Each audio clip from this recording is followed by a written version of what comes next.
بسم الله الرحمن الرحيم.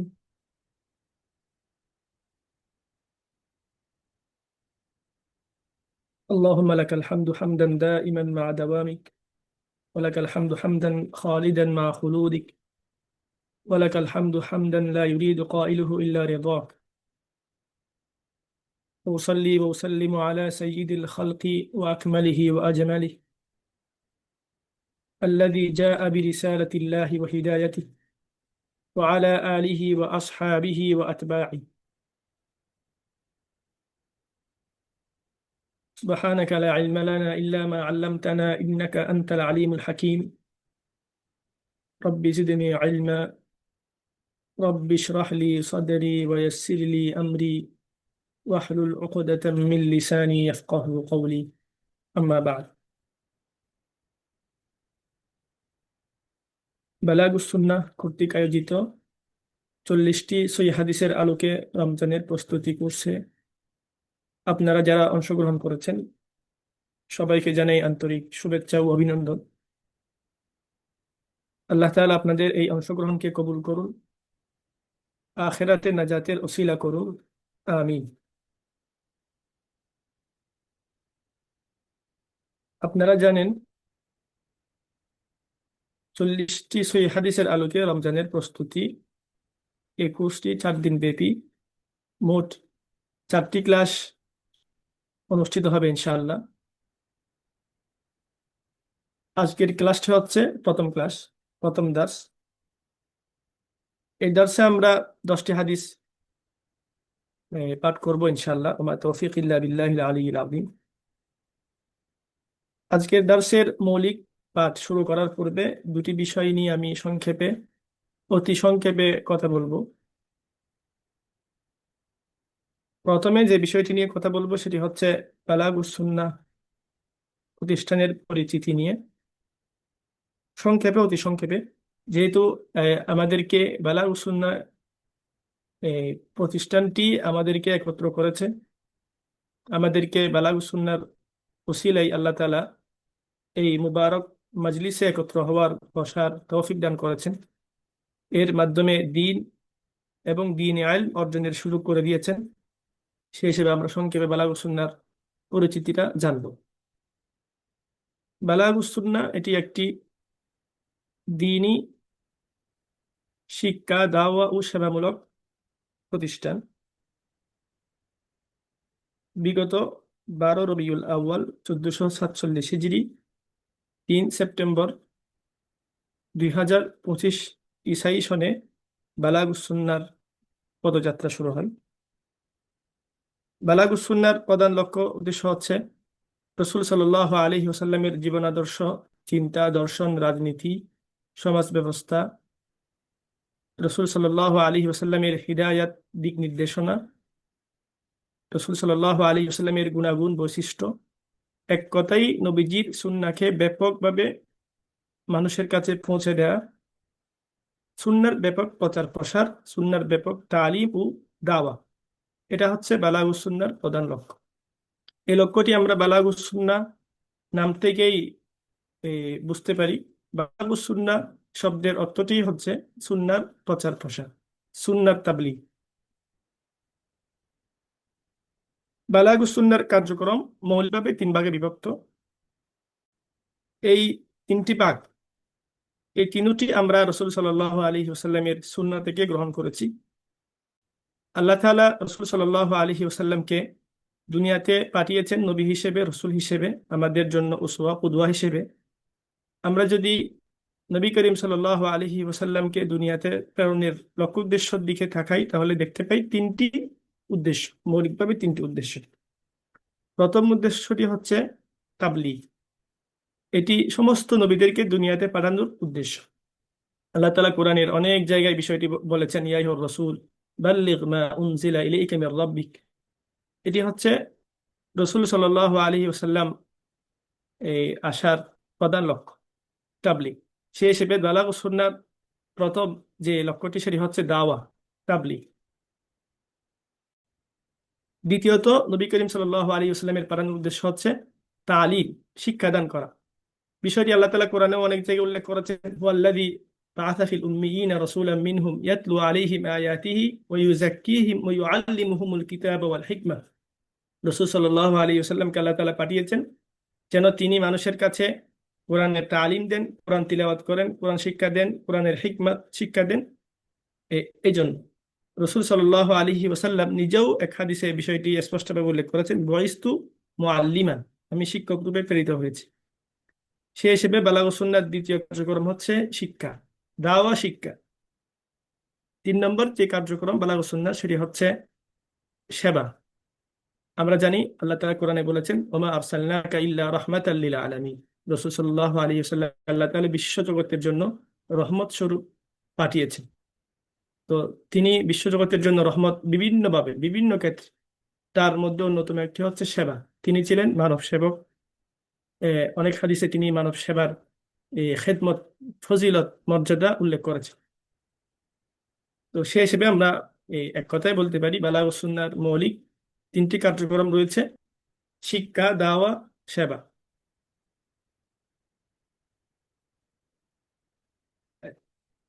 সে হিসেবে আপনারা সবাই বালাগুস সুন্নাহর সাথে আছেন, বালাগুস সুন্নাহর সাথে থাকবেন এবং বালাগুস সুন্নাহর বিভিন্ন কার্যক্রম থেকে উপকৃত হবেন, অন্যকেও উপকৃত হওয়ার সুযোগ করে দিবেন, এই আশা আপনাদের কাছে ব্যক্ত করি। এই হলো সংক্ষেপে বালাগুস সুন্নাহর পরিচয়। দ্বিতীয়ত, আমি যে দাস নিচ্ছি সংক্ষেপে আমার পরিচয়, কারণ আমরা যার কাছ থেকে দিন শিখবো বা আলম শিখবো তার পরিচয়টা জানা অত্যন্ত জরুরি। আমাদের দেশের অন্যতম একটি সমস্যা হচ্ছে আমরা যে কারো কাছ থেকে এলমে দিন শিক্ষা গ্রহণ করি, অথচ আমরা একটু যাচাই করি না যে তার থেকে এলমে দিন শেখা যাবে কিনা, শেখাটা উচিত হবে কিনা, বিষয়টা আমরা খেয়াল করি না। তো আমার সংক্ষেপে পরিচয় হচ্ছে, এই আমি চট্টগ্রামের একটি প্রসিদ্ধ মাদ্রাসা থেকে হেফজ সম্পন্ন করি, তারপর দাওরায়ে হাদিস পর্যন্ত পড়াশোনা করি। এরপর দারুল উলুম হাটহাজারী মাদ্রাসা থেকে ইফতা বিভাগ অর্থাৎ উচ্চতর ইসলামী আইন গবেষণা বিভাগে পড়াশোনা করি। তারপর দারুল উলুম হাটহাজারীতেই উচ্চতর হাদিস গবেষণা বিভাগে 1 বছর পড়াশোনা করি। এরপর এই বিশ্ববিখ্যাত ইসলামী এই বিদ্যালয়, যেটাকে বলা হয় কাবাতুল ইলম, জামিয়াতুল আজহার, আজহার বিশ্ববিদ্যালয়ে অধ্যয়নের জন্য আসি। এখন আমার 3 বছর চলতেছে। 3 বছর ধরে হাদিস বিভাগে, সায়েন্স অফ হাদিস, ইলমুল হাদিস, উচ্চতর হাদিস গবেষণা বিভাগ আমি করছি। এটা হলো সংক্ষিপ্ত পরিচয়। এখন আমরা ইনশাল্লাহ আমাদের এই মৌলিক পাঠের দিকে আমরা যাব। 40টি সহিহ হাদিসের আলোকে রমজানের প্রস্তুতি কোর্স।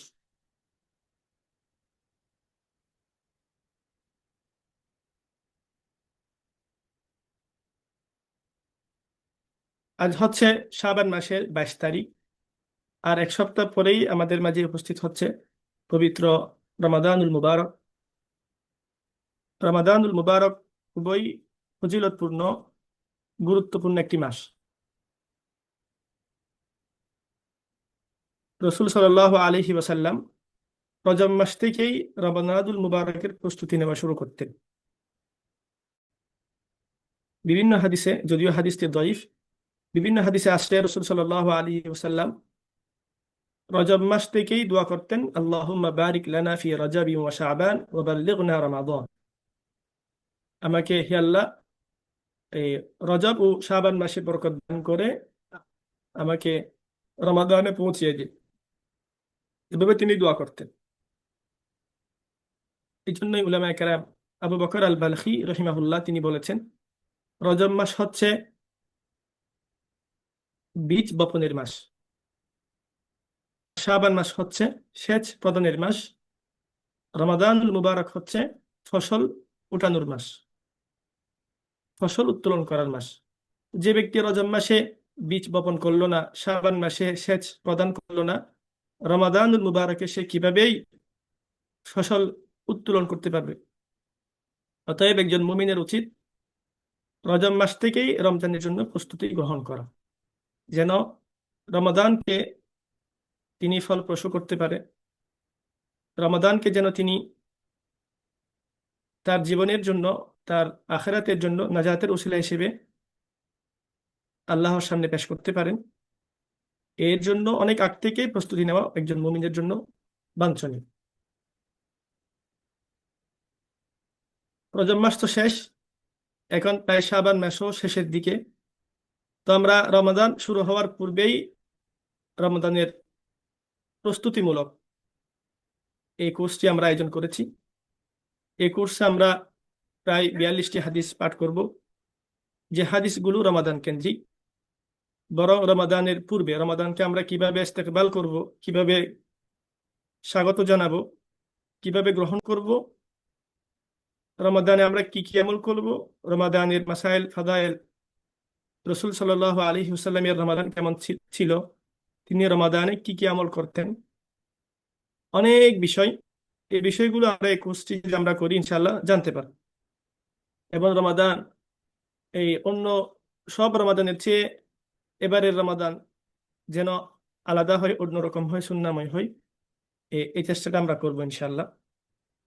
তো রমাদানের প্রস্তুতিমূলক আমাদের এই কোর্স, এবং প্রত্যেক মুমিনের উচিত রমাদান আসার পূর্বেই রমাদানের জন্য প্রস্তুতি নেওয়া, রমাদানের মাসালা এবং রমাদানের আহকাম এবং রমাদানে কি করবে না করবে বিষয়গুলো নিয়ে পড়াশোনা করা, এটা এটা দরকার। আমরা অনেক সময় দেখা যায় বিভিন্ন বিষয় আমরা শুনি ওয়াজে, মাহফিলে, মসজিদে, কিন্তু বিষয়গুলো থাকে আমাদের কাছে অস্পষ্ট বা ঝাপসা। তো আমরা এখন এই বিষয়গুলো পড়বো সরাসরি হাদিস থেকে, সহিহ হাদিস থেকে। তাহলে এসব বিষয় আমাদের কাছে আর অস্পষ্ট থাকবে না, স্পষ্টভাবে আমরা সব বিষয়গুলো জানবো ইনশাআল্লাহ। প্রথম নম্বর হাদিস, হাদিস 1। আমরা এই আরবি নস যেটি আছে এটি একবার করে পড়বো, তারপর অনুবাদটি 2বার করবো, তারপর কোনো ব্যাখ্যা থাকলে প্রয়োজনীয় ব্যাখ্যাগুলো আমরা করবো ইনশাআল্লাহ সংক্ষেপে। সমস্ত আমল নিয়তের উপর নির্ভরশীল। আন ওমর ইবনুল খাত্তাব রাদিয়াল্লাহু আনহু قال سمعت رسول الله صلى الله عليه وسلم يقول إنما الأعمال بالنيات وإنما لكل امرئ ما نوى فمن كانت هجرته إلى دنيا يصيبها أو إلى امرأة ينكحها فهجرته إلى ما هاجر إليه। হযরত উমর ইবনুল খাত্তাব রাদিয়াল্লাহু তাআলা আনহু থেকে বর্ণিত, তিনি বলেন, আমি রাসূল সাল্লাল্লাহু আলাইহি ওয়াসাল্লামকে বলতে শুনেছি, নিশ্চয়ই সমস্ত আমল নিয়তের উপর নির্ভরশীল এবং প্রত্যেক ব্যক্তির তাই প্রাপ্য যা সে নিয়ত করে। অতএব যার হিজরত আল্লাহ ও তার রসুলের সন্তুষ্টির উদ্দেশ্যে হবে, তার হিজরত আল্লাহ ও তার রসুলের সন্তুষ্টির উদ্দেশ্যেই পরিগণিত হবে। আর যার হিজরত পার্থিব কোনো বিষয় অর্জন কিংবা কোনো রমণীকে বিবাহ করার উদ্দেশ্যে হবে, তার হিজরত সে উদ্দেশ্যেই পরিগণিত হবে। এই হাদিসটি আমরা প্রায় সময় পড়ি, বিভিন্ন কিতাবের শুরুতে এই হাদিসটি থাকে। তো এই হাদিস থেকে আমরা যে বিষয়টি মৌলিকভাবে জানতে পারি সেটি হচ্ছে সমস্ত আমল নিয়তের উপর নির্ভরশীল।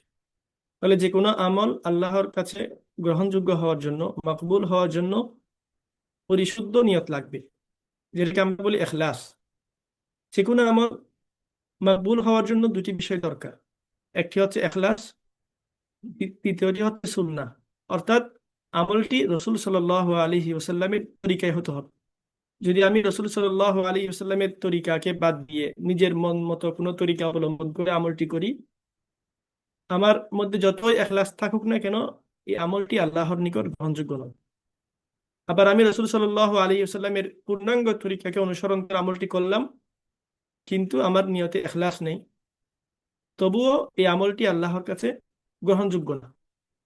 অতএব আমাদের ইখলাস দরকার, দ্বিতীয়ত সুন্নাহ দরকার। এই দুটি বিষয়ের সমন্বয়ে একটি আমল আল্লাহর কাছে মকবুল হয়। এই হাদিসে আমি সংক্ষেপে 4টি বিষয় নিয়ে কথা বলবো। প্রথম যে বিষয়টি সেটি হচ্ছে এই হাদিসটি রাসূল সাল্লাল্লাহু আলাইহি ওয়াসাল্লাম কখন বলেছেন। একজন সাহাবী, তিনি উম্মে কাইস নামে একজন মহিলা সাহাবীকে বিবাহের প্রস্তাব দেন। এই প্রস্তাব পাঠানোর পর উম্মে কাইস রাদিয়াল্লাহু তাআলা আনহা তিনি এই প্রস্তাব প্রদানকারী সাহাবীকে বলেন, তোমার শর্ত আমি মেনে নিব, তবে শর্ত হচ্ছে তোমাকে মক্কা থেকে হিজরত করে মদিনায় চলে আসতে হবে। এরপর ওই সাহাবী মক্কা থেকে হিজরত করে মদিনায় চলে আসে। এই ঘটনাটি রাসূল সাল্লাল্লাহু আলাইহি ওয়াসাল্লাম জানার পরে এই হাদিসটি বলেন, ইন্নামাল আমালু বিন্নিয়াত, এর পরের হাদিস। এই জন্য এই হাদিসের শেষে রয়েছে, যার হিজরত কোনো রমণীকে বিবাহ করার উদ্দেশ্য হবে বা দুনিয়া অর্জনের জন্য হবে। তো এখানে ওই সাহাবী তার হিজরতের উদ্দেশ্য আল্লাহ সন্তুষ্টি অর্জন, এটাও ছিল, তবে পাশাপাশি ওই রমণীকে, মহিলা সাহাবিয়াকে বিবাহ করা, সেটাও ছিল। তো সাহাবী হিসেবে এটা উচিত ছিল না, সেই হিসেবে রাসূল সাল্লাল্লাহু আলাইহি সাল্লাম বিষয়টা হাদিসে বলেছে। পরবর্তীতে ওই সাহাবী মুহাজিরে উম্মে কয়স নামে প্রসিদ্ধ হয়ে যায়। এটি হচ্ছে এই হাদিসের, আমরা বলতে পারি, প্রেক্ষাপট। এই হাদিসটি বলার প্রেক্ষাপট, শানে উরুদ। দ্বিতীয় বিষয়টি হচ্ছে রমজান মাসের রোজা। রোজা রাখার ক্ষেত্রে নিয়তের বিধান। আমরা যেহেতু রোজা রাখবো, রোজার সাথে এই হাদিসটি সম্পৃক্ত, এই হাদিসের সম্পৃক্ততা রয়েছে। রোজাতে নিয়ত করা ফরজ। নিয়ত ব্যতীত কেউ যদি সারা দিন উপবাস থাকে, তাহলে তার রোজা সহি হবে না। অতএব রোজা সহি হওয়ার জন্য নিয়ত শর্ত। এটা প্রথম বিষয়। দ্বিতীয় বিষয় হচ্ছে রোজা, রোজার নিয়ত আমরা কখন করব? রোজার নিয়ত করার সময় হচ্ছে সূর্য অস্ত যাওয়ার পর থেকে নিয়ে শুরু হয়, এবং পরের দিন এই সূর্য পশ্চিম আকাশে ডলে যাওয়ার আগ পর্যন্ত রোজার নিয়ত করা যায়। তবে রাতের বেলা, এই আপনার সেহরির সময় শেষ হওয়ার আগে আগে, আমরা যদি বলি সুবে সাদিক শেষ হওয়ার আগে আগেই নিয়ত করে ফেলাটা উত্তম। এটা হলো মুস্তাহাব। অর্থাৎ আপনি এই রাতে নিয়ত করে ফেলবেন যে আমি আগামীকাল রোজা রাখবো। রোজা রাখার জন্য নিয়তের ক্ষেত্রে মুখে উচ্চারণ করা, মুখে বলাটা আবশ্যক না। এই মনে মনে অন্তরে নিয়ত করলেই যথেষ্ট। আমরা যেহেতু সেহরি খাওয়ার জন্য উঠব, সেহরি খাওয়ার জন্য ওঠাই হলো রোজার নিয়ত। তবে অনেক সময় কেউ দ্বিধাদ্বন্দ্বে থাকতে পারে, কেউ অসুস্থ অথবা সফরে যাবেন, তাহলে সে আগামীকাল রোজা রাখবে কিনা এই বিষয়ে একটু দ্বিধাদ্বন্দ্বের মধ্যে থাকতে পারেন। তাহলে সেজন্য সে প্রায় জোহরের আগ পর্যন্ত, জোহর বলতে আমরা যদি শুভে সাদিক থেকে নিয়ে সূর্য অস্ত যাওয়ার আগ পর্যন্ত এই সময়টা, এটাকে দুই ভাগ করি, তাহলে প্রথম ভাগ শেষ হওয়ার আগ পর্যন্ত কেউ চাইলে রোজার নিয়ত করতে পারে,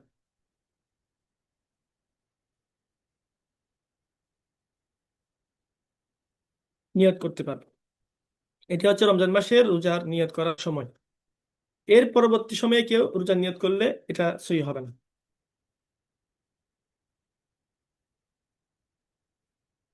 তারপর 3 নম্বর যে বিষয়টি, এই আমরা জানি যেগুলো ফরজ বিধান, রোজা, নামাজ, জাকাত, হজ এবং আরো অনেক বিষয়ে নিয়ত শর্ত।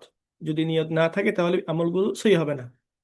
আর কিছু বিষয় রয়েছে যেগুলো হলো মুবাহ কাজ, শরীয়তে বৈধ কাজ, জায়েজ কাজ, যেগুলোতে নিয়ত শর্ত না। যেমন নাকি এই বাজারে যাওয়া, বা এই খানা খাওয়া, পান করা, অথবা অন্য কোনো জায়েজ কাজ করা, এগুলোতে কিন্তু নিয়ত শর্ত না। তবে এগুলোতে যদি আমরা নিয়ত করি তাহলে এই মুবাহ বা বৈধ কাজটি এবাদতে পরিণত হয়ে যায়। এই জন্য রাসূল সাল্লাল্লাহু আলাইহি ওয়াসাল্লাম হাদিসে বলেছেন, আমল হলো নিয়তের উপর নির্ভরশীল। আমি যদি বাজারে যাই, যাওয়ার সময় যদি নিয়ত করি, কোনো একটি ভালো নিয়ত করি, আমি বাজারে যাচ্ছি আমার পরিবারের হক আদায় করার জন্য, বা আল্লাহর বিধান বাস্তবায়ন করার জন্য, বা এই কোনো একটি নেক নিয়ত আমি করি, বাজার থেকে কোনো কিছু ক্রয় করব, এর মাধ্যমে আমি আমার পরিবারের হক আদায় করবো, তাদের সেবা করব, মানুষের সেবা করব। তদ্রুপ কেউ যদি ব্যবসা বাণিজ্য করে, যদি এটাকে আল্লাহর বিধান হিসেবে ধরে নিয়ে ব্যবসা বাণিজ্য করে, ভালো নিয়ত করে, এর মাধ্যমে আয় করে হালাল রুজি রোজগার করে মানুষের সেবা করবে, পরিবারের সেবা করবে, এবং এই টাকাগুলো দিনই পথে খরচ করবে, এরকম যদি বিভিন্ন নিয়ত করেন, তাহলে এই জায়েজ কাজটা ইবাদতে পরিণত হয়ে যায়। এই জন্য আমরা যে কোনো বৈধ কাজ বা জায়েজ কাজ যখন করব, আমরা এটাকে ভালো নিয়তে করব। একটু নিয়তের কারণেই আপনার কাজটি ইবাদত তাআত হয়ে যাবে। আর নিয়ত না করলে এটা আপনি কোনো সওয়াব পাবেন না। তো একজন মুমিনের প্রত্যেকটি কাজ যেন ইবাদত হয়, এদিকে আমাদের খেয়াল রাখতে হবে। আমরা ঘুমাবো, সেটাও হবে ইবাদত। ঘুম থেকে উঠবো, সেটাও হবে ইবাদত। আমরা কারোর সাথে দেখা করব, সাক্ষাৎ করব, এটাও হবে ইবাদত। শুধু নিয়তের পার্থক্য। নিয়ত থাকলে ইবাদত, না থাকলে ইবাদত না। 4 নম্বর যে বিষয়টি আমি এই আপনাদেরকে এখানে বলতে চাচ্ছি, এটি খুবই গুরুত্বপূর্ণ, সেটি হচ্ছে নিয়তকে পরিশুদ্ধ করার পদ্ধতি, লৌকিকতা মুক্ত আমল করার পদ্ধতি কি। আমরা জানি এই লৌকিকতা এটা হলো অনেক খারাপ বিষয়, এটার কারণে আমাদের আমলগুলো নষ্ট হয়ে যায়। যত বিশাল আপনি আমল করেন না কেন, যত কোটি টাকা মিলিয়ন ডলার আপনি আল্লাহর পথে ব্যয় করেন না কেন, যদি আপনার এই কাজটি মানুষকে দেখানোর জন্য হয়, আল্লাহর জন্য না হয়, তাহলে আপনার সব এই দান, এই তো বিশাল বিশাল আপনার আমল, দিনে রোজা রাতে ইবাদত, সবগুলো ব্যর্থ হয়ে যায়। এই জন্য লৌকিকতা মুক্ত আমল করতে পারা এটা আল্লাহর অনেক বড় একটি নিয়ামত। এই জন্য আমাদের চেষ্টা করা দরকার। আমি কয়েকটি গাইডলাইন বলবো, এই গাইডলাইনগুলো যদি আমরা অনুসরণ করি, ইনশাল্লাহ আমরা লৌকিকতা মুক্ত আমল করতে পারবো। প্রথমত, যে কোনো আমল করার পূর্বে আমরা আমাদের নিয়তকে উপস্থিত করব। নিয়তের ভালো দিক খারাপ দিক সবগুলো নিয়ে একটু চিন্তা করব। চিন্তা করে যেগুলো ভালো দিক এগুলোকে আমরা অন্তরে রাখবো, আর যেগুলো খারাপ দিক এগুলোকে আমরা অন্তর থেকে দূরে ফেলে দিব। এটা হলো প্রথম কাজ। দ্বিতীয় কাজ, আমরা যথাসম্ভব গোপনে আমল করার চেষ্টা করি। রাসূল সাল্লাল্লাহু আলাইহি ওয়াসাল্লাম হাদিসে বলেছেন, এই 7 শ্রেণীর ব্যক্তিকে আল্লাহ তাআলা কিয়ামতের দিন আরশের নিচে আশ্রয় দিবে। তাদের মধ্যে একজন হলেন ওই ব্যক্তি যে তার ডান হাতে সৎকা করলো, অথচ এই সৎকার খবর বাম হাত জানে না। অর্থাৎ ডান হাতের সৎকার খবর বাম হাতে জানে না, এরকম গোপনে সে সৎকা করলো, তাকেও আল্লাহ তাআলা কিয়ামতের দিন আরশের ছায়ায় আশ্রয় দিবে। তাহলে গোপনে আমল করা। 3 নম্বর বিষয়টি হচ্ছে নিজের আমলকে মানুষের সামনে উপস্থাপন না করা, মানুষকে না বলা আমি তো এত আমল করি, প্রতিদিন এত রাকাত নফল পড়ি, রমাদানে এতটি খতম দিয়েছি, তারাবির নামাজ পড়ি, এ করি সে করি, এত লাখ টাকা দান করি, বা এরকম নিজের আমলগুলো আমরা অন্যের সামনে বলবো না। এটা আমাদের অনেক বড় একটি রূপ বর্তমান। আমরা কেউ যদি একটু আমল করি, এটা অন্যের সামনে উপস্থাপন করতে ভালোবাসি, মানুষকে বলি যে আমি তো এই করি সেই করি, আমার নামাজ কাজা নেই, অনেক বিষয়। তাহলে আমরা চেষ্টা করব আমরা নিজেদের আমলগুলো গোপনে করব, এবার এই আমলগুলো অন্যের সামনে বলবো না। হ্যাঁ, কোনো সময় যদি প্রয়োজন হয় বলা যায়, তবে আপনার যখন আপনি ইখলাস লৌকিকতা মুক্ত আমল করার চেষ্টা করবেন, তখন আপনাকে এটা এটার উপর তামরিন করতে হবে, অনুশীলন করতে হবে। আপনি কাউকে বলবেন না, এটাই হলো আপনার আমলটি থাকবে আপনার আর আল্লাহর মাঝে গোপন, এরকম। 4 নম্বর, আল্লাহর কাছে দোয়া করা, আল্লাহ তাআলা যেন আমাদেরকে এই লৌকিকতা মুক্ত আমল করার তৌফিক দান করে। তাহলে এই 4টি নিয়ম আমরা অনুসরণ করলে ইনশাআল্লাহ আমরা লৌকিকতা মুক্ত আমল করতে পারবো। এতটুকু বলা যায়। তো এই হাদিস নিয়ে আমি এতটুকু আলোচনা করেছি সংক্ষেপে। সবচেয়ে গুরুত্বপূর্ণ বিষয় হলো এই হাদিস থেকে যেটি শিখলাম, সেটি হচ্ছে সব আমল নিয়তের উপর নির্ভরশীল। এবার রমজান মাসের রোজা রাখার ক্ষেত্রে নিয়ত হলো ফরজ, নিয়ত আমাদের করতে হবে। নিয়ত ব্যতীত কেউ যদি পুরো রাত পুরো দিন উপবাস থাকে, তাহলে তার রোজাটা সহি হবে না। যেমন এই কেউ রাতে ঘুমালো, নিয়ত করেন এই রোজার, পুরো দিন ঘুমের মধ্যে চলে গেছে, অথবা সে ঘুম থেকে উঠলো কি, এই রোজার নিয়ত করে নেই, ঘুমিয়েছে, জোহরের পরে বা আসরের সময় ঘুম থেকে উঠলো, তাহলে এখন তার রোজার নিয়ত করার সময় নেই। রোজার নিয়তের সময় হলো জোহরের আগে বা সূর্য পশ্চিম আকাশে ঢলে পড়ার আগে। সে তো ঘুম থেকে উঠলো বিকালে, আর রোজার নিয়ত করা ব্যতীত ঘুমিয়েছে, তাহলে তার রোজাটা সহি হবে না। অতএব রোজা সহি হওয়ার জন্য নিয়ত শর্ত। তারপর দ্বিতীয় হাদিস, শাবান মাসের রোজা। عن عائشة رضي الله عنها قالت كان رسول الله صلى الله عليه وسلم يصوم حتى نقول لا يفطر ويفطر حتى نقول لا يصوم فما رأيت رسول الله صلى الله عليه وسلم استكمل صيام شهر إلا رمضان وما رأيته أكثر صياما منه في شعبان। হযরত আয়েশা রাদিয়াল্লাহু তাআলা আনহা থেকে বর্ণিত, তিনি বলেন রাসূল সাল্লাল্লাহু আলাইহি ওয়াসাল্লাম একাধারে এত বেশি নফল রোজা রাখতেন যে আমরা বলা বলি করতাম তিনি আর রোজা পরিত্যাগ করবেন না। আবার কখনো একাধারে এত বেশি রোজা না রাখা অবস্থায় কাটাতেন যে আমরা বলা বলি করতাম তিনি আর নফল রোজা রাখবেন না।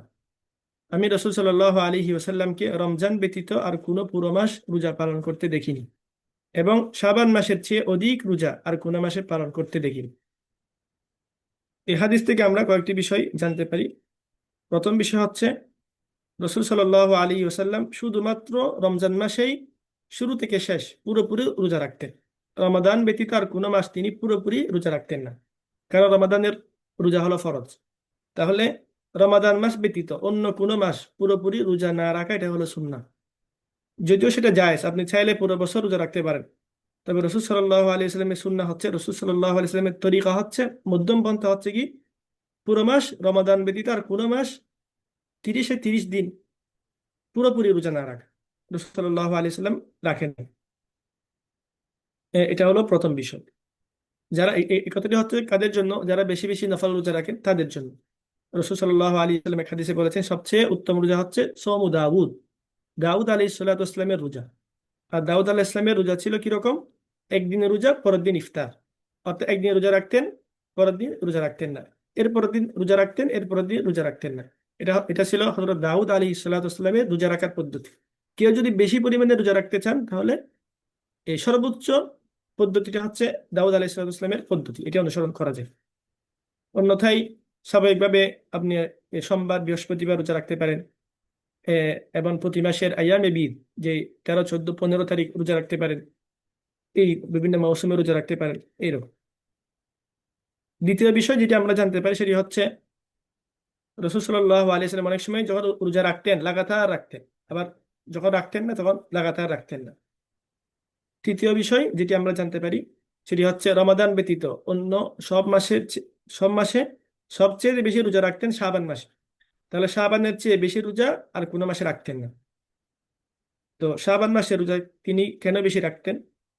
এটার আমরা মৌলিকভাবে 3টি হিকমত বা 3টি কারণ উল্লেখ করতে পারি। প্রথম কারণটি হচ্ছে রমাদানের প্রস্তুতিমূলক। যেহেতু রমাদান মাসে রোজা রাখতে হবে ফরজ, তাহলে যদি আগ থেকে যদি একটু রোজা রাখা শুরু করা যায় এটার জন্য প্রস্তুতিমূলক, তাহলে রমাদানের রোজা রাখতে আর কষ্ট হবে না। এটা হলো তাদরিব, অনুশীলন। মূলত রসুল সাল্লাল্লাহু আলাইহি ওয়াসাল্লাম তো পুরো বছরই রোজা রাখতেন, অনেক নফল রোজা রাখতেন। তো তিনি আমলটি করতেন উম্মতকে শিক্ষা দেওয়ার জন্য, যেন উম্মত শাবান মাসে রমজানের প্রস্তুতি নেই এবং রোজা রাখা শুরু করে, যেন রমাদানে রোজা রাখতে তার কষ্ট না হয়। কারণ আমরা জানি হঠাৎ কোনো একটি কাজ যখন কেউ শুরু করেন, তাহলে প্রথমে তার কষ্ট হয়। যদি আগ থেকে তার প্র্যাকটিস থাকে, অনুশীলন থাকে, অভ্যাস থাকে, তাহলে তার কষ্ট হয় না। এই জন্য আমরা দেখি যে মানুষ 11 মাস রোজা রাখে না, যখন হঠাৎ করে রমাদানে রোজা রাখা শুরু করে, প্রথমে 2-3 দিন, 4-5 দিন, 4-5টি রোজা রাখে তার জন্য একটু কষ্টকর হয়। আর 4-5 দিন চলে যাওয়ার পরে তার জন্য বিষয়টা সহজ হয়েছে। তো এই 4-5টা দিন যদি তিনি শাবান মাসে রোজা রাখতেন, তাহলে কি হতো? রমজান মাসের শুরু থেকেই তিনি তৃপ্তি সহকারে সহজভাবে রোজাগুলো রাখতে পারতেন। এই জন্য এটি হলো প্রথম, রমাদানের প্রস্তুতিমূলক তিনি শাবান মাসে বেশি পরিমাণে রোজা রাখতেন। দ্বিতীয় বিষয়টি হচ্ছে, রাসূল সাল্লাল্লাহু আলাইহি ওয়াসাল্লাম অন্য এক হাদিসে বলেছেন, শাবান মাসে মানুষের আমল আল্লাহর কাছে উপস্থাপন করা হয়। তো রাসূল সাল্লাল্লাহু আলাইহি ওয়াসাল্লাম পছন্দ করতেন যে তার আমল নামা যখন পেশ করা হবে তখন তিনি যেন রোজাদার অবস্থায় থাকেন, রোজাদার থাকেন। এটি হচ্ছে দ্বিতীয়। 3 নম্বর হচ্ছে, শাবান মাস এটি রজব আর রমাদানের মধ্যবর্তী মাস। রজব মাস 4টি সম্মানিত মাসের একটি, সেই হিসেবে মানুষ রজব মাসকে গুরুত্ব দেয়, ইবাদত বেশি করে। আবার রমাদান এটি সবচেয়ে ফজিলতপূর্ণ মাস, সেই হিসেবে রমাদান মাসকে মানুষ গুরুত্ব দেয়। তো মাঝখানে যখন শাবান, তো অনেকেই শাবান মাসকে গুরুত্ব দেয় না, এই মাসে ইবাদত থেকে গাফেল থাকে। তো রাসূল সাল্লাল্লাহু আলাইহি ওয়াসাল্লাম এই মাসে বেশি রোজা রাখতেন মানুষকে সতর্ক করার জন্য, তারা যেন রজব আর রমাদানের মতো শাবানকেও গুরুত্ব দেয়, এটিও ফজিলতপূর্ণ মাস, এতেও যেন বেশি পরিমাণে তারা রোজা রাখে, আল্লাহর ইবাদত বন্দেগী করে। তো এই বিষয়গুলো, এই 3টি মৌলিক কারণ হচ্ছে শাবান মাসে রাসূল সাল্লাল্লাহু আলাইহি ওয়াসাল্লাম বেশি পরিমাণে রোজা রাখার কারণ। তো আমরা এই হাদিস থেকে যে সুন্নাহটা বা যে বিষয়টা শিখলাম সেটি হচ্ছে, শাবান মাস চলতেছে, শাবান মাসে রোজা রাখা, পারলে প্রতি সপ্তাহের সোমবার বৃহস্পতিবার রোজা রাখা, আইয়ামে বীদের রোজা রাখা। শাবান মাস তো প্রায় শেষের দিকে, আর 1 সপ্তাহ বাকি রয়েছে। আমরা চেষ্টা করি যেন আগামী সপ্তাহে সোমবার বৃহস্পতিবার বা আগামী সপ্তাহে কয়েকটা যেন আমরা রোজা রাখতে পারি। আগামীকাল বৃহস্পতিবার, আমরা চাইলে আগামীকাল রোজা রাখতে পারি, রাসূল সাল্লাল্লাহু আলাইহি ওয়াসাল্লামের সুন্নাহকে অনুসরণ করার জন্য। এরপর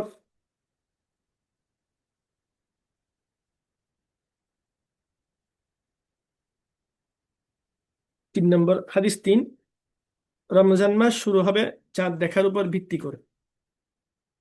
এখন রমজান সামনে শুরু হবে, রমজান মাস আমরা কিভাবে শুরু করব বিষয়টা নিয়ে আলোচনা। عن عبد الله بن عمر رضي الله عنهما أن رسول الله صلى الله عليه وسلم ذكر رمضان فقال لا تصوموا حتى تروا الهلال ولا تفطروا حتى تروه فإن غم عليكم فاقدروا له। হযরত আব্দুল্লাহ বিন উমর রাদিয়াল্লাহু তাআলা আনহুমা থেকে বর্ণিত, রাসূল সাল্লাল্লাহু আলাইহি ওয়াসাল্লাম রমজানের বিষয় উল্লেখ করে বলেন, তোমরা চাঁদ না দেখে রোজা রাখবে না এবং চাঁদ না দেখে রোজা বন্ধ করবে না। যদি আকাশ মেঘাচ্ছন্ন থাকে তাহলে মাস 30 দিন পূর্ণ করবে। এই হাদিসটি খুবই গুরুত্বপূর্ণ একটি হাদিস, বিশেষ করে বর্তমান প্রেক্ষাপটে এটি খুবই গুরুত্বপূর্ণ হাদিস। এখন এই 3 নম্বর হাদিস এবং 4 নম্বর হাদিস আমি যে বিষয়গুলো নিয়ে আলোচনা করব এগুলো সবাই মনোযোগ সহকারে শুনবেন। এই হাদিস থেকে আমরা জানতে পারি রমাদান মাস শুরু হবে চাঁদ দেখার উপর ভিত্তি করে।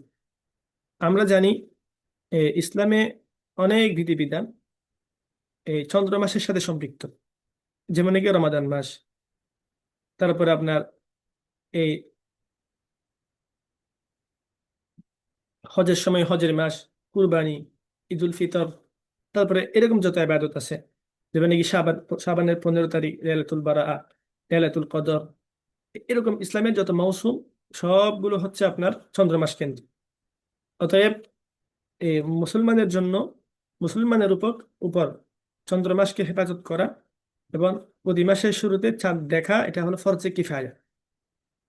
তাহলে প্রত্যেকটি অঞ্চলের, প্রত্যেকটি দেশের কিছু মানুষ হলেও এই দায়িত্বটা আদায় করতে হবে।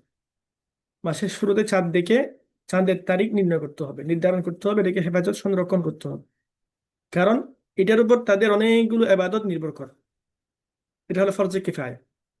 কিছু মানুষ যদি এটা আদায় করে সবার পক্ষ থেকে আদায় হয়েছে। দ্বিতীয় বিষয় হলো সবার জন্য চাঁদ দেখাটা সুন্নাহ। তাহলে প্রতি মাসের শুরুতে, শুধু রমাদান না, প্রতি মাসের শুরুতে আরবি মাস এর হেফাজতের জন্য প্রতি মাসে চাঁদ দেখা যায়। এদিকে লক্ষ্য রেখেই প্রত্যেকটি মুসলিম দেশে চাঁদ দেখা কমিটি রয়েছে। তো এটি খুব ভালো দিক। তারা চাঁদ দেখে এ, আরবি মাস বা চন্দ্র মাস এটাকে নির্ধারণ করে। তো যেহেতু সামনে রমাদান মাস আসবে, তাহলে আমরা সবাই নিয়ত করতে পারি আমরা রমাদানের চাঁদ দেখব, চাঁদ দেখার জন্য চেষ্টা করব। এটা রাসূল সাল্লাল্লাহু আলাইহি ওয়াসাল্লামের সুন্নাহ। সামনের হাদিসে আসবে, সামনে আসবে চাঁদ দেখার দোয়া কি, এটাও আসবে সামনে। অতএব আমরা চাঁদ দেখব, চাঁদ দেখার জন্য চেষ্টা করব, এটা রাসূল সাল্লাল্লাহু আলাইহি ওয়াসাল্লামের সুন্নাহ।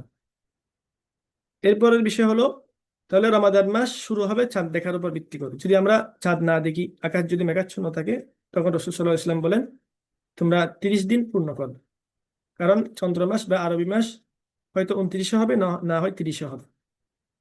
বিভিন্ন হাদিসে বিভিন্নভাবে কথাটি আসছে। এই কিছু হাদিসে রাসূল সাল্লাল্লাহু আলাইহি ওয়াসাল্লাম বলেছেন সুমু লিরুয়াতিহি ওয়া আফতিরু লিরুয়াতিহি ফাইন গুম্মা আলাইকুম ফাউদ্দু লাহু 30। 30-এর কথাটি স্পষ্টভাবে রয়েছে। তো চাঁদ দেখা এটা হলো স্বয়ং নিজে দেখা এক, অথবা কোনো নির্ভরযোগ্য দিনদার মানুষ দেখেছে, পরে তিনি দেখার সাক্ষ্যটি দিয়েছে কোনো কাজী সাহেবের কাছে সামনে, এবং কাজী সাহেব অথবা সরকার তার সাক্ষ্য গ্রহণ করে এই চাঁদ দেখা গিয়েছে বলে স্বীকৃতি দিয়েছে এবং এটাকে গ্রহণ করেছে। তাহলে এটার মাধ্যমেও চাঁদ দেখার বিষয়টি প্রমাণিত হবে।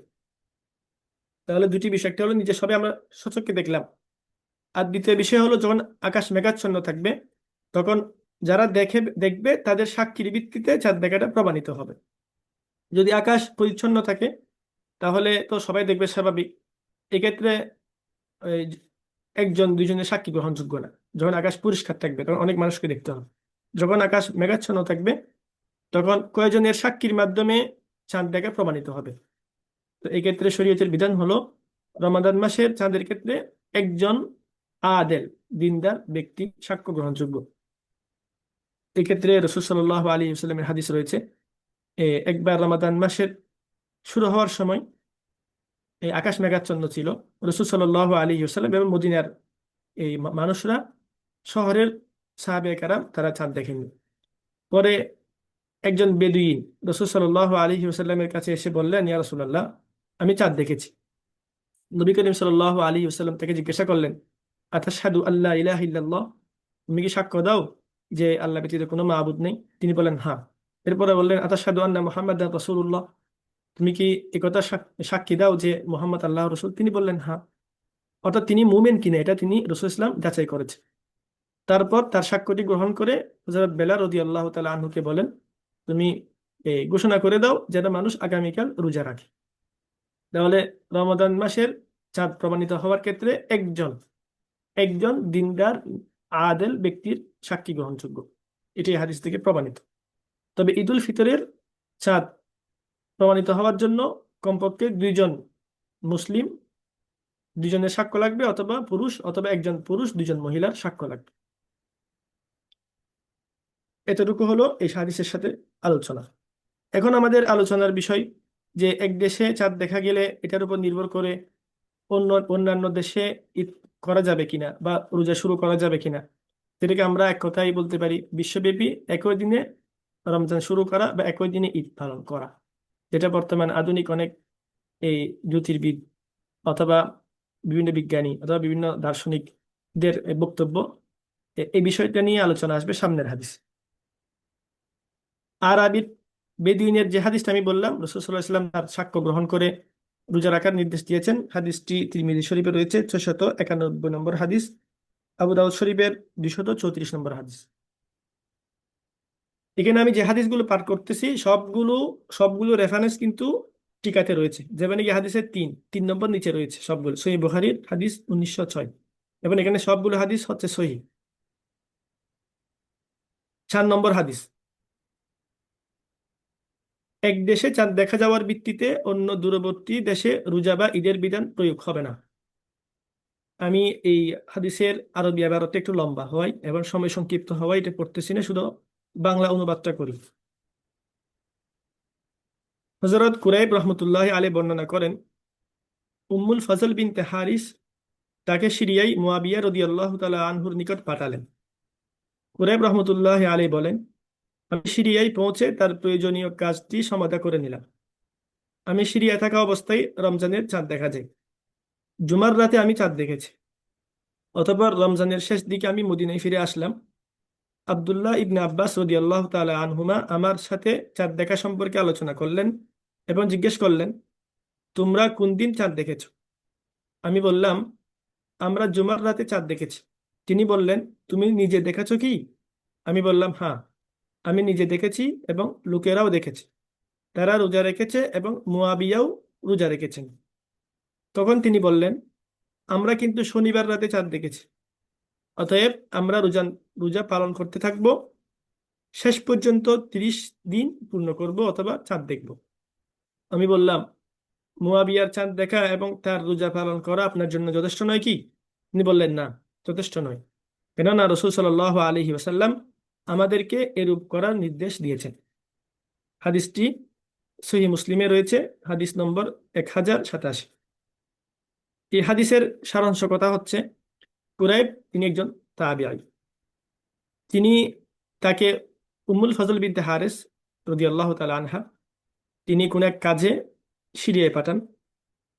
তিনি যখন সিরিয়ায় যান এ, তখন রমজান মাস শুরু হয়। তিনি চাঁদ দেখেন। তিনি বলেন, আমরা সিরিয়াতে চাঁদ দেখি জুমার রাত, অর্থাৎ বৃহস্পতিবার দিবাগত রাতে তারা চাঁদ দেখেন। সেই হিসেবে তারা রমজান মাস শুরু করেন।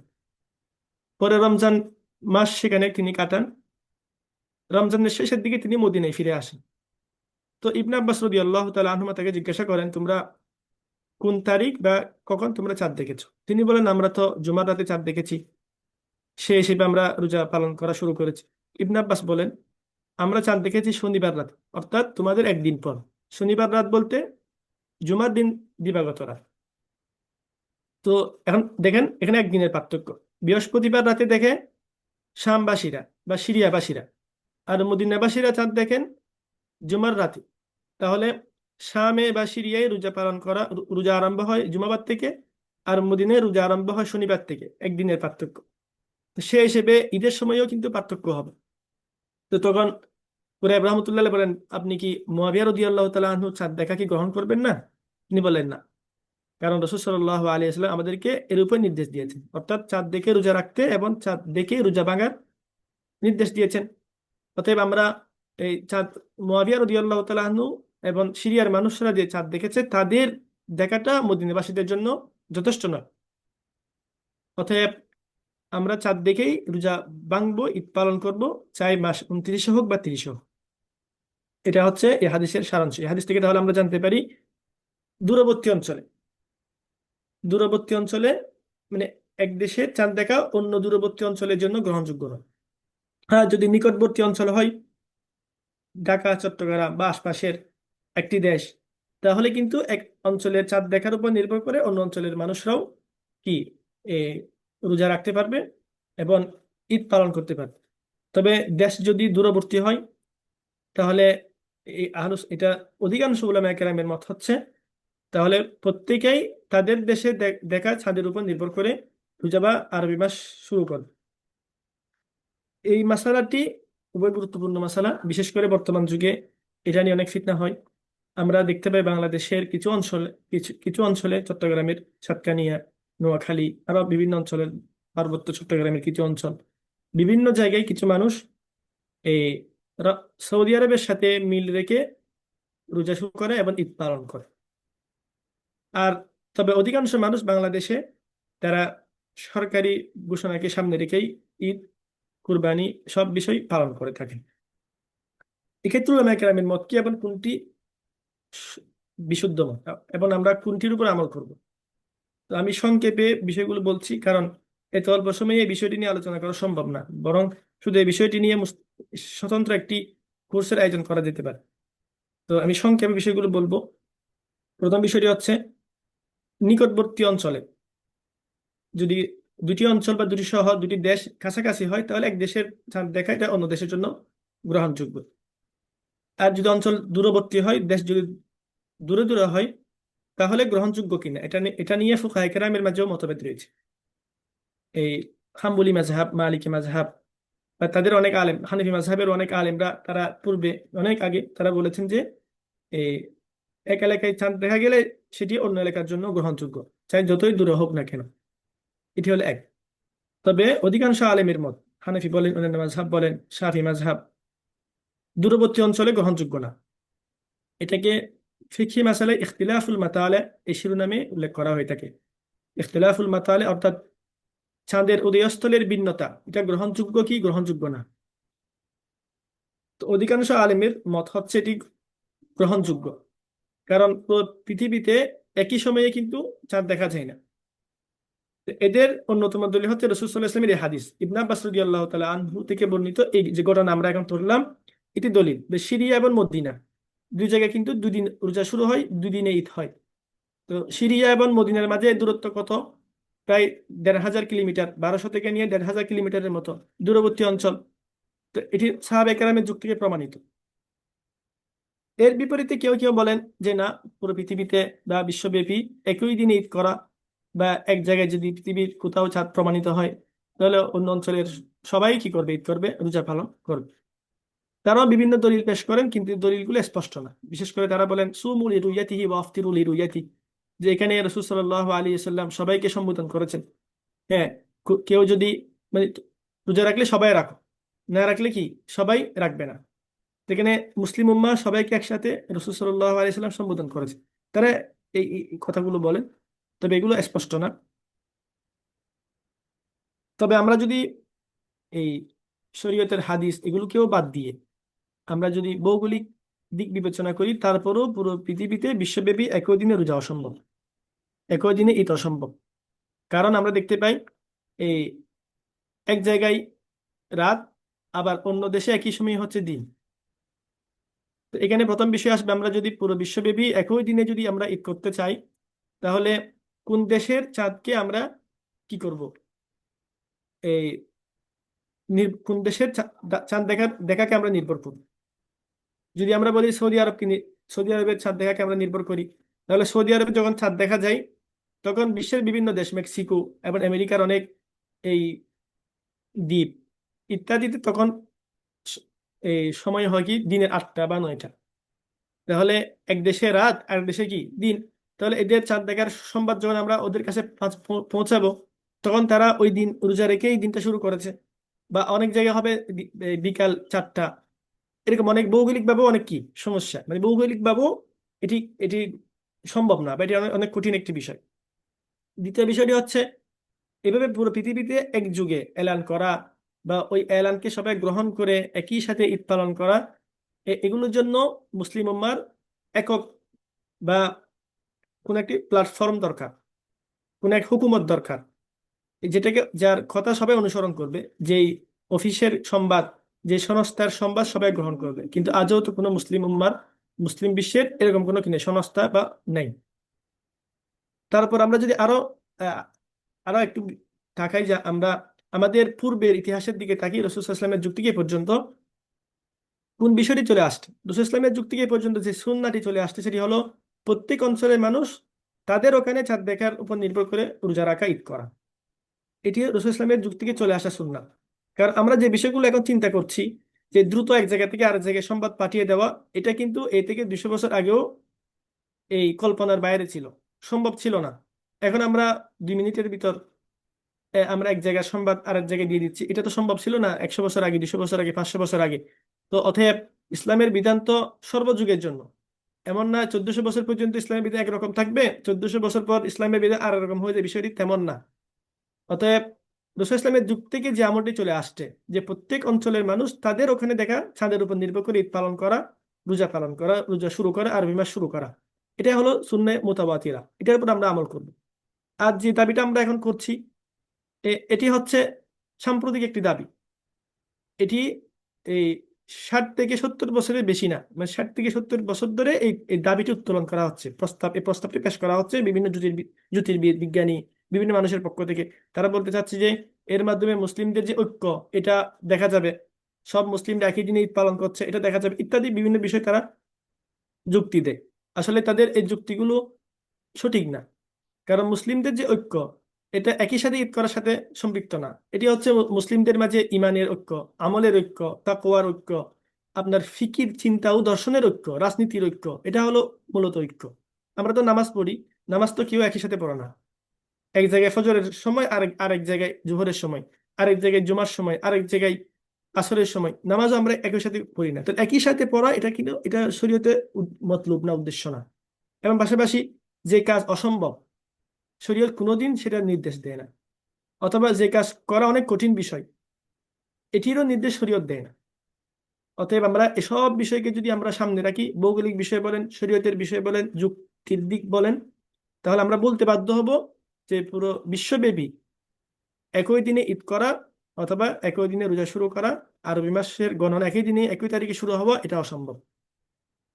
এই জন্য আমরা আমাদের যারা, যেসব ভাইয়েরা, যেসব বোনেরা বিষয়টি ভালোভাবে বুঝতে পারে না, তারা সৌদি আরবের সাথে বা অন্য দেশের সাথে মিলে ঈদ করার চেষ্টা করে, এটা হলো তাদের, এটা হলো ভুল, এটা ভ্রান্তি। এটা হলো মুসলিম উম্মার একদিকে, পুরো মুসলিম জাতি 90 ভাগ একদিকে, তারা 5% আর 10% আরেকদিকে। তাহলে আমরা কোন দিকে যাব?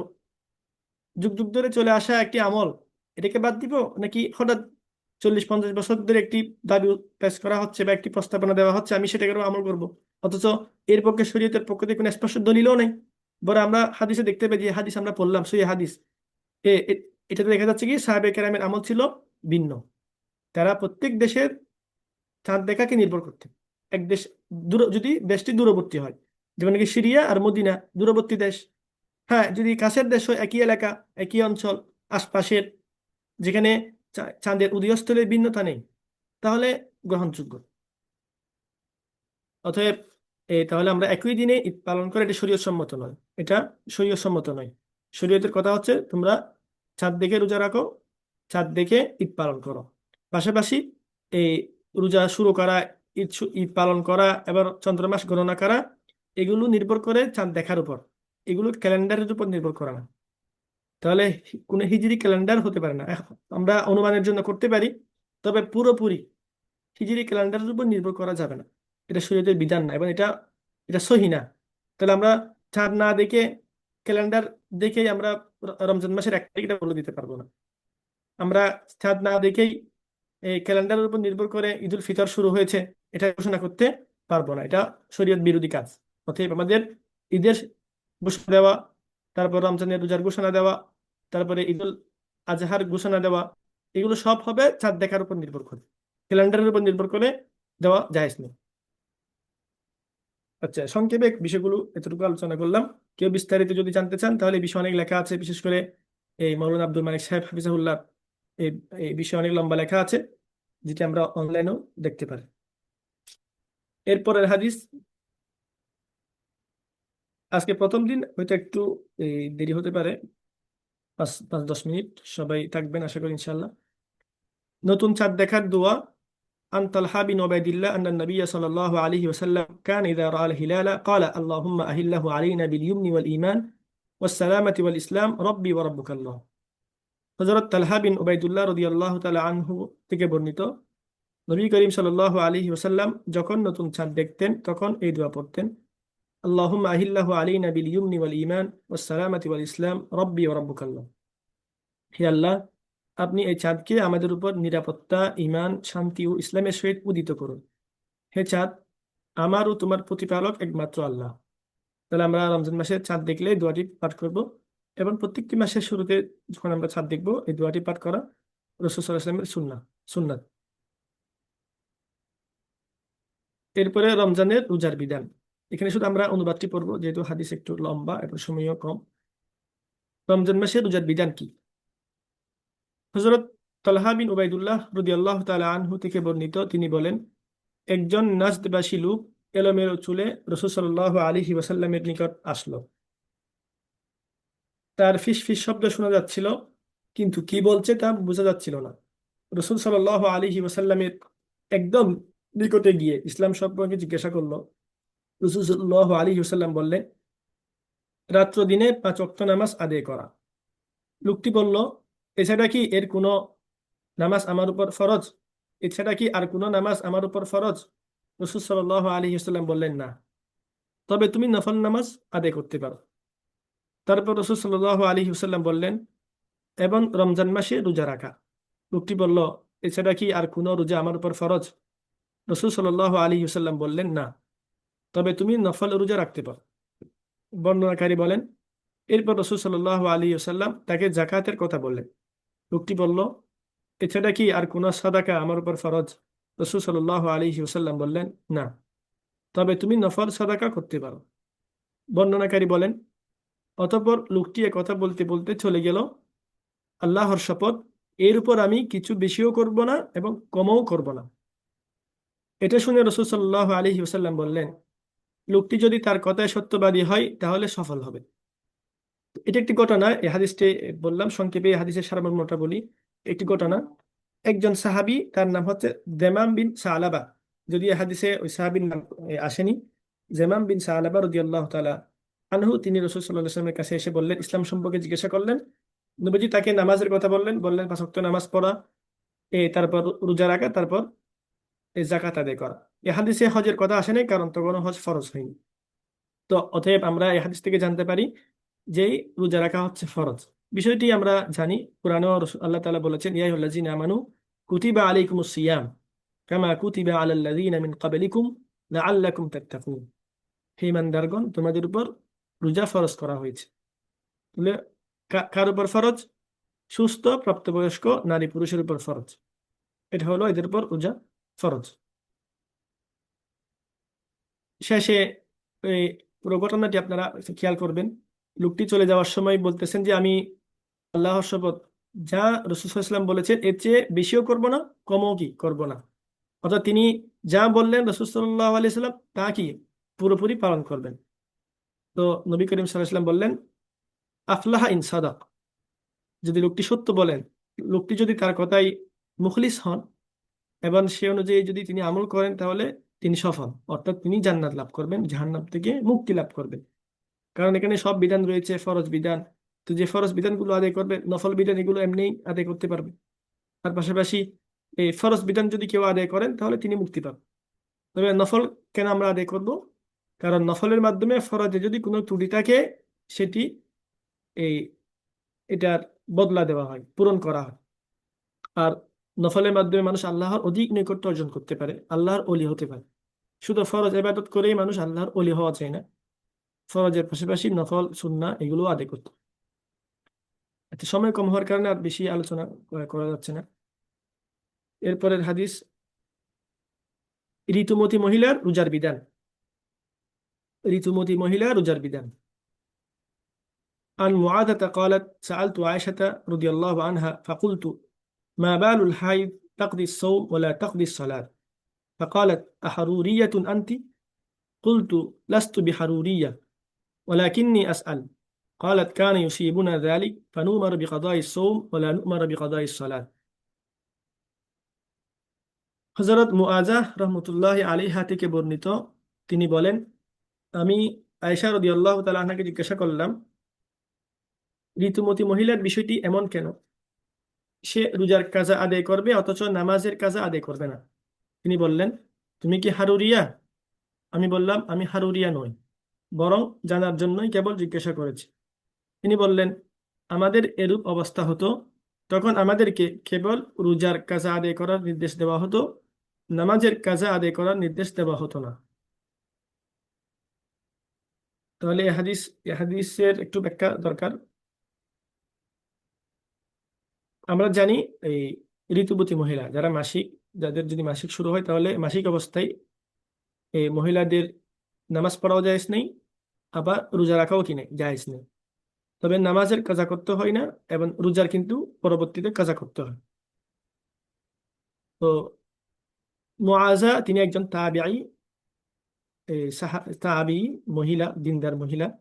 তিনি আয়েশা রাদিয়াল্লাহু তাআলা আনহাকে বিষয়টি তিনি জিজ্ঞাসা করলেন। তিনি বললেন যে ঋতুবতী মহিলা তিনি রোজার কাজা আদায় করে অথচ নামাজের কাজা আদায় করে না কেন?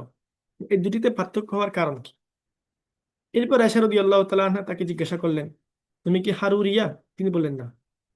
তো এখানে আমাদের হারুরিয়া কাকে বলে বা কাদেরকে বলে, এবং তিনি এই প্রশ্নটি কেন করলেন, বিষয়টি একটু জানতে হবে। হারুরিয়া বলা হয় মূলত খারেজিদেরকে। খারেজিদেরকে বলা হতো কি হারুরিয়া, কারণ খারেজিদের এই আর এই জামাতটি বের হয় বা খারেজিদের সূচনা হয় হারুরা নামক একটি অঞ্চল থেকে। কুফার, ইরাকের কুফার একটি অঞ্চলের নাম ছিল হারুরা। তো এই অঞ্চল থেকেই কিন্তু খারেজি দলটি বের হয়, সে হিসেবে তাদেরকে বলা হতো হারুরিয়া। খারেজিরা এই বিভিন্ন আবাদতের ক্ষেত্রে বেশি অতিরঞ্জন করতো, বাড়াবাড়ি করতো। তারা মনে করতো যে তাদের বিশ্বাস হলো যারা কবিরা গুনাহ করে তারা কাফের। পাশাপাশি তারা তাদের অনেকেই এই ঋতুমতী মহিলাদেরকে নামাজও কাজা করার নির্দেশ দিত। তারা একটু বাড়াবাড়ি করা আর কি।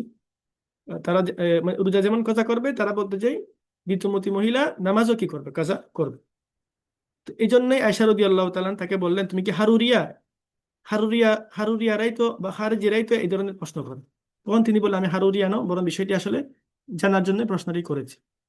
তখন আয়েশা রাদিয়াল্লাহু তাআলা উত্তর দিলেন, রাসূল সাল্লাল্লাহু আলাইহি ওয়াসাল্লাম আমাদেরকে এ, রোজা কাজা করার আদেশ দিতেন, নামাজ কাজা করার আদেশ দিতেন না।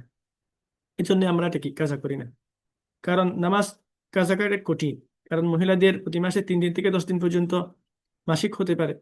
তাহলে এত ওয়াক্ত নামাজ কাজা করা অনেক কঠিন। তবে রোজা যেহেতু বছরে একবার, তাহলে এটা কাজা করা এত কঠিন না। এখানে দ্বিতীয় বিষয়টি হচ্ছে, দুই দুই দুই একটি মাসালা বলবো। একটি হচ্ছে রমজান মাসে কোনো মহিলা তিনি রোজা শুরু করার সময় পবিত্র ছিলেন, অর্থাৎ সকালবেলা তিনি পবিত্র ছিলেন, সেহরি খেলেন, তারপর রোজা শুরু করলেন। শুরু করার পর দিনের মাঝখানে এসে তার এই স্রাব দেখা যায় বা তার মাসিক শুরু হয়। তো মাসিক শুরু হওয়ার সাথে সাথে তার ওই দিনের রোজা ভেঙে যাবে। ওই দিনের রোজাটা পরবর্তীতে কাজা করতে হবে। তো এর পরবর্তী রোজা যেহেতু ভেঙে গেছে, তারপর তিনি চাইলে খাবার দাবার বা কিছু খেতে পারে, সমস্যা নেই, খাওয়াটা ভালো। যেহেতু তিনি তার রোজা নেই, সে হিসেবে খাওয়াটা ভালো। আর একটি বিষয় হলো এর বিপরীত, এই কোনো মহিলা দিনের বেলা বা শুরুর দিকে তিনি মাসিক অবস্থায় ছিলেন, সেই হিসেবে তিনি রোজা রাখেননি, সেহরি খাননি বা রোজা রাখেননি, রোজা নিয়ত করেননি। পরে দুপুরের দিকে এসে বা বিকালের দিকে এসে তার হাইজ, মাসিক বন্ধ হয়ে যায় এবং গোসল করে তিনি পবিত্র হন। তো তখন কি করবেন? তখন এই পরবর্তী যে সময় থাকবে, ওই দিনের যে অংশটি বাকি থাকবে, ওই অংশে তিনি কোনো কিছু খাবেন না। তিনি, এটাকে বলা হয় তাসাব্বু বিস-সাইমিন, রোজাদারদের মতো তিনি রোজাদারদের সাদৃশ্যতা অবলম্বন করবেন, খাবেন না। তবে ওই দিন রোজা হিসেবে ধর্তব্য হবে না, তিনি ওই দিন অন্য কোনো দিন এই দিনের কাজা করবেন। তবে ওই যে অংশটি বাকি থাকবে, ওই দিন তিনি কিছু খাবেন না। 3 নম্বর যে মশালা, সেটি হচ্ছে এই ওষুধ বা মেডিসিন ব্যবহার করে রমজান মাসে মাসিক বন্ধ করে রাখা, যেন মাসিক না হয়, এটা বৈধ কিনা। শরীরের দৃষ্টিতে এতে কোনো সমস্যা নাই, তবে না করাটা ভালো। যেটা প্রাকৃতিক বিষয় সেটাকে সেভাবে রাখা, এটাকে অন্য কোনো উপায়ে বন্ধ না করা হতে পারলে ভালো। তবে কেউ যদি চায়, এটা হারাম না, কেউ যদি বন্ধ করেন ওষুধের মাধ্যমে, মেডিসিনের মাধ্যমে, তাহলে তাকে কিন্তু রোজা রাখতে হবে। আচ্ছা, এরপর 7 নম্বর, 8 নম্বর হাদিস, সফরে রোজা রাখার বিধান। শুধু আমি বাংলাটাই পড়ি যেহেতু সময় খুব কম। হযরত জাবের রাদিয়াল্লাহু তাআলা আনহু থেকে বর্ণিত, তিনি বলেন, রাসূল সাল্লাল্লাহু আলাইহি ওয়াসাল্লাম এক সফরে ছিলেন। এই সময় এক ব্যক্তিকে দেখতে পেলেন যার কাছে লোকেরা একত্র হয়ে আছে এবং তাকে ছায়া দেওয়া হচ্ছে।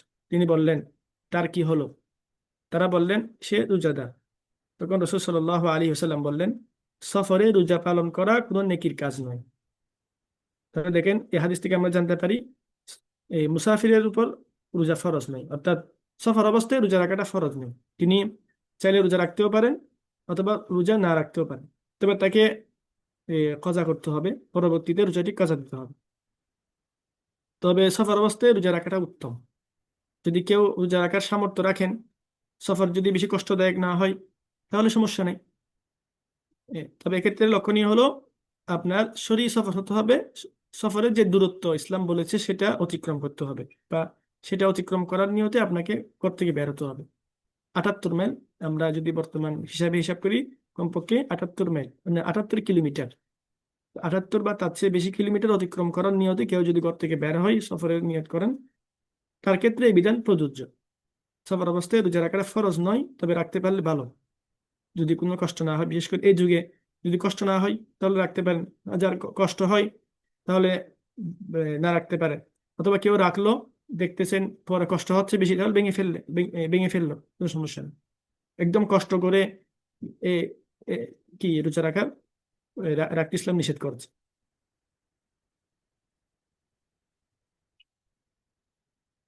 রমজান রহমতের মাস।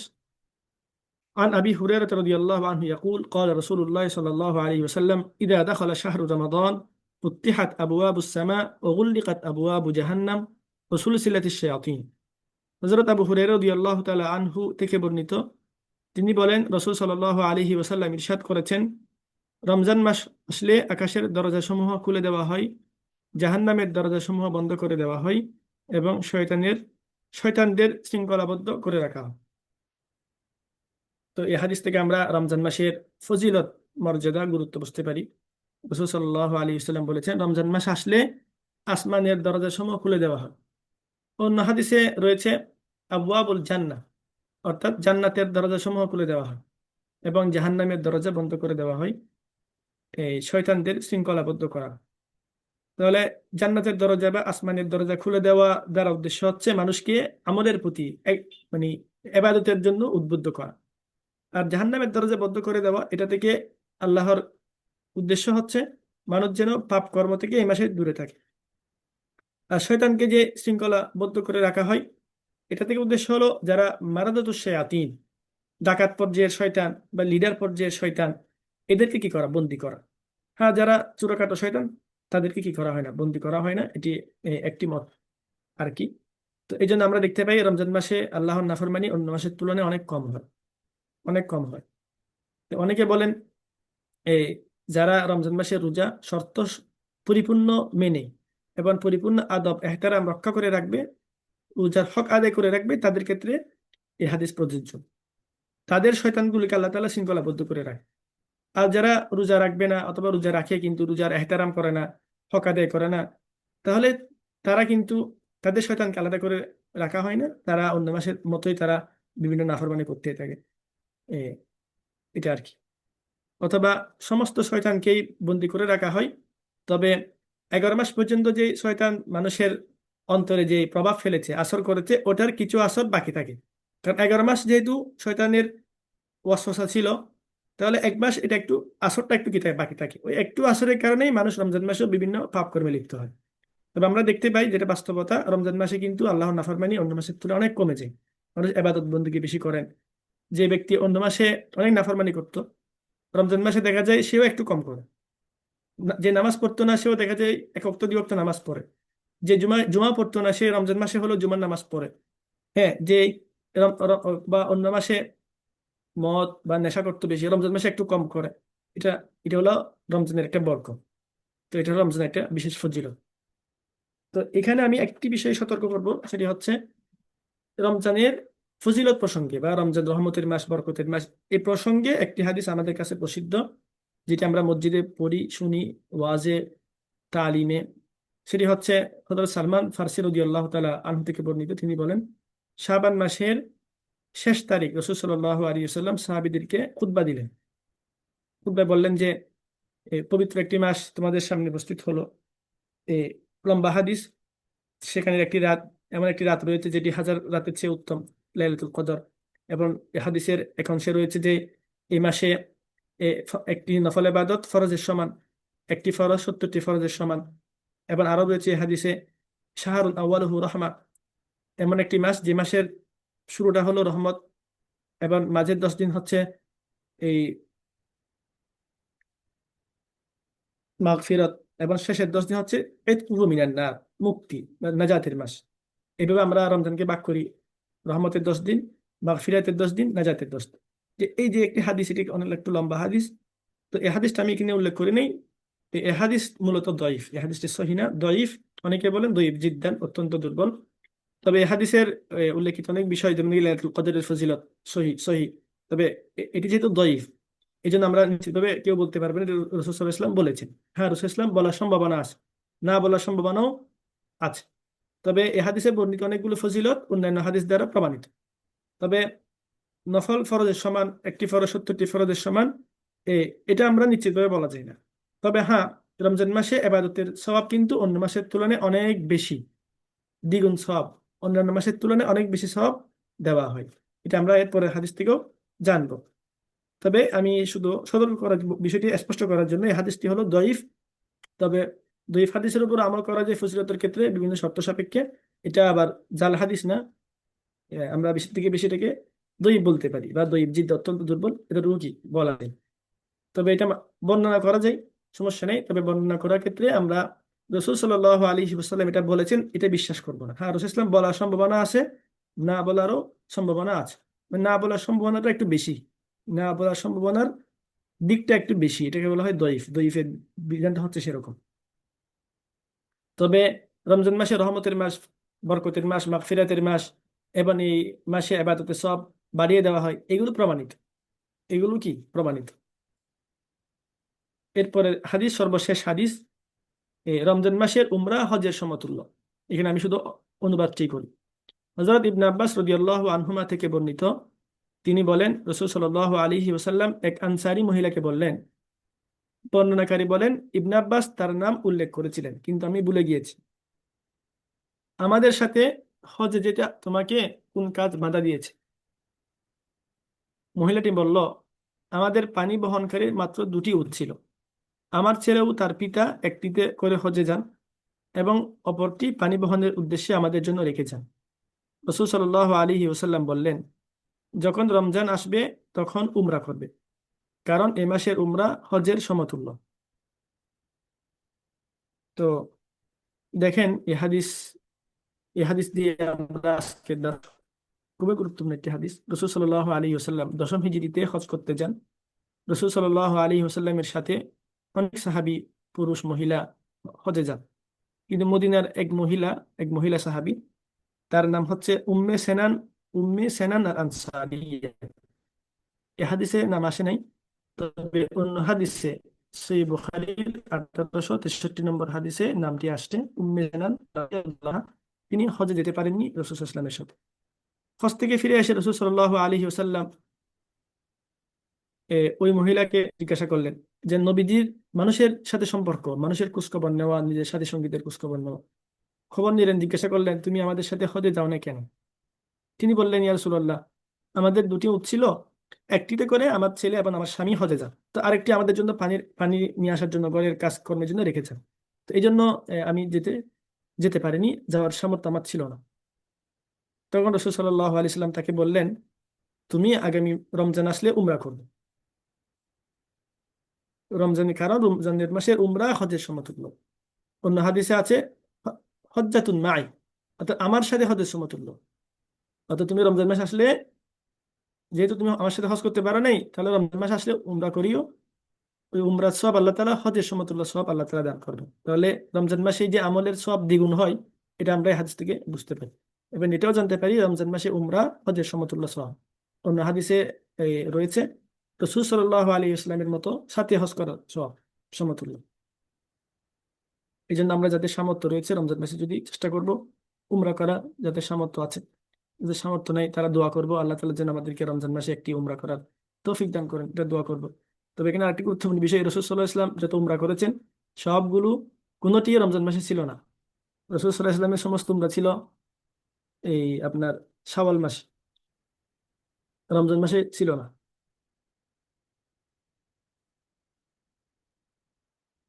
তবে রমজান মাসে উমরা সব অন্য মাসের চেয়ে সবচেয়ে বেশি।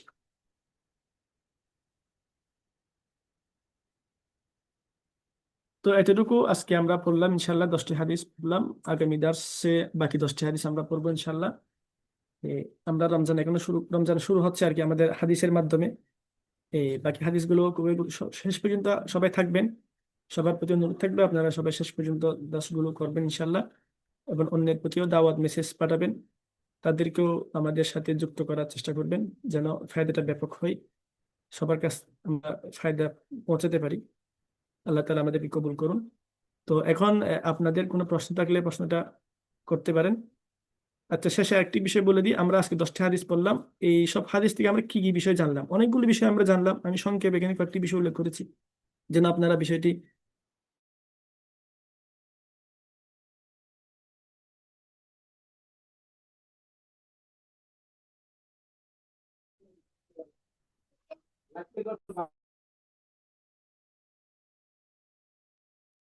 যেমন নাকি নিয়তের গুরুত্ব, রোজার জন্য নিয়ত শর্ত। তারপরে রোজার নিয়তের সময় হচ্ছে সূর্য অস্ত যাওয়ার পর থেকে পরের দিন সূর্য পশ্চিম আকাশে চলে যাওয়ার আগ পর্যন্ত। শুভে সাদিকের আগে নিয়ত করে নেওয়া উত্তম। নিয়ত মুখে করা জরুরি নয়। লৌকিকতা মুক্ত আমল করার গাইডলাইন। শাবান মাসের বিশেষ এক আমল হচ্ছে বেশি পরিমাণে নফল রোজা রাখা। চাঁদ দেখে রোজা রাখা, চাঁদ দেখে ঈদ করা। চাঁদ দেখা সুন্নাত ও দোয়া পাঠ করা। পুরো বিশ্বে একই দিনে রোজা শুরু করা ও ঈদ করা শরীয়তের দৃষ্টিতে জরুরি না, এবং ভৌগোলিকভাবেও এটি অসম্ভব। প্রত্যেক দূরবর্তী দেশ তাদের ওখানে চাঁদ দেখা যাওয়ার উপর ভিত্তি করে রোজা ও ঈদ পালন করবে। এটাই হচ্ছে রাসূল সাল্লাল্লাহু আলাইহি ওয়াসাল্লামের যুগ থেকে এই পর্যন্ত চলে আসা নিয়ম ও সুন্নাহ। রমজানের রোজা ফরজ। ঋতুমতী মহিলা রোজা কাজা করবে, নামাজ কাজা করবে না। সফর অবস্থায় রোজা রাখা ফরজ নয়, তবে রাখতে পারলে ভালো। রমজান রহমত, বরকত ও মাগফিরাতের মাস। এই মাসের উমরা হজের সমতুল্য। এই বিষয়গুলো আমরা জানলাম। এর থেকে আরো বেশি অনেকগুলো বিষয় জানলাম, এখানে আমি সংক্ষেপে গুরুত্বপূর্ণ বিষয়গুলো উল্লেখ করেছি। এখন আপনাদের এই প্রশ্নগুলো করতে পারেন, কারো কোনো প্রশ্ন থাকলে।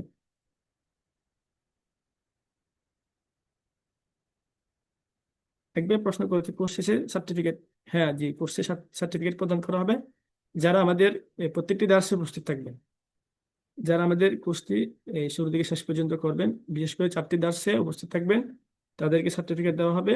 আমরা চতুর্থ দার্সে একটা ফর্ম দিব, গুগল ফর্ম, সেটা পূরণ করবেন, সেই হিসেবে আপনাদের সার্টিফিকেট গুলো তৈরি করে আপনাদের কাছে পাঠিয়ে দেওয়া হবে ইনশাআল্লাহ।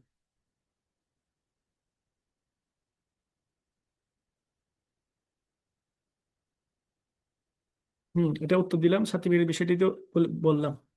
কারো প্রশ্ন থাকলে আপনারা সরাসরি করতে পারেন। এই সবাইকে এই আনমিউট করার সুযোগ করে দেন যেন সবাই কথা বলতে পারে।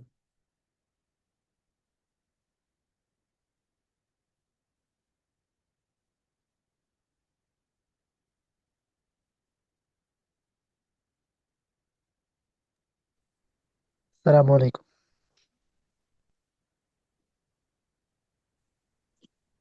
বিসমিল্লাহ, ওয়ালাইকুম সালাম রহমতুল্লাহ বরকাত। হুজুর, অনেকে আছে আমাদের আপনার একদিন নাম আগে নামটা রোজা রাখি। আপনার নামটা বলে আপনার পরিচয়টা দিয়ে সংক্ষেপে। আমার নাম মোহাম্মদ শরফুদ্দিন। জি। আহ আমাদের এখানে অনেকে আছে, মানে ওই আমাদের একদিন আগে রোজা রাখে এবং একদিন আগে ঈদ করে। মানে এটার জি, মানে এটার সমাধান আর কি। যে সমাধান তো বললাম, এটা তো উচিত না, এটা শরীয়তের দৃষ্টিতে উচিত নয়, এটা সহি না। বরং আমাদের এই দেশের যে ঘোষণা, চাঁদ কমিটির বাংলাদেশের রাষ্ট্রীয় যে ঘোষণা, সেটাকে অনুসরণ করে আমাদের ঈদ রোজা করা উচিত। আমরা এই মুসলিম উম্মাহ থেকে আলাদা হয়ে, পৃথক হয়ে সামান্য সংখ্যালঘু কিছু মানুষ আলাদাভাবে ঈদ করব, এটা শরীয়তের দৃষ্টিতেও সঠিক নয়, আবার যুক্তির আলোকেও সঠিক নয়, ভৌগোলিক দিক দিয়েও সঠিক নয়। তাদের এই এই কার্যক্রম এটা ভুল, এটা আমরা বলতে পারি। বাকিটা আল্লাহ তাআলার উপর। বলে মানে ওই কিয়ামত যখন হবে তখন জি মানে কিছু যে একদিন হবে আমাদের এখানে আর একদিন হবে, এটা তো হতে পারে না। মানে একই টাইমে তো কিয়ামত হবে, মানে এটাই যুক্তি তাদের। না, এখানে শরীয়ত প্রথম বিষয় হলো, আমি আমি আমি যে আলোচনাগুলো করেছি হয়তো এখান থেকে বিষয়গুলো বুঝতে পেরেছেন। এই শরীয়তের বিধান এই আমরা নিব কোরআন সুন্নাহ থেকে, তারপর যুক্তিগুলো আসবে তার সহায়ক হিসেবে। আমরা রসুল ইসলামের যুগে কিয়ামত ছিল, রসুল ইসলামের পরবর্তী যুগ কিয়ামত ছিল, তার পরবর্তী যুগ কেমন ছিল, এই এই যে একই দিনে সারা বিশ্বব্যাপী ঈদের যে কথাগুলো আসছে, প্রস্তাবগুলো, এগুলোর বয়স মাত্র 60 থেকে 70 বছর, এর চেয়ে বেশি না। কারণ এই বিষয়টি 100 থেকে 200 বছর আগে এটা চিন্তা করাও ছিল অসম্ভব। কারণ এই সোশ্যাল মিডিয়া বা যোগাযোগ মাধ্যম এই 100-200 বছর আগে এটা ডেভেলপ ছিল না, উন্নত ছিল না। আমরা এখন সৌদি আরবের খবরটা আধা ঘন্টার ভিতর পেয়ে যাচ্ছি, ঠিক আছে, কিন্তু 100 বছর আগে? তাহলে এখন এখন যদি আমরা বলি একই দিনে করতে হবে, তাহলে রসুল সাল্লাল্লাহু আলাইহি ওয়াসাল্লামের যুগ থেকে সাহাবে কেরাম, তাবেঈন সবাই যে আমলটি করে আসতেন, তারা সবাই ভুল করে আসতেন। এটা এটা এটা তো অসম্ভব। তাহলে ইসলামটা তাহলে 1400 বছরের এই পরবর্তীর জন্য আসছে, মানে 1400 বছর পর্যন্ত একটি আমল, এরপরে আরেকটি আমল, এরকম নাকি? এরকম না।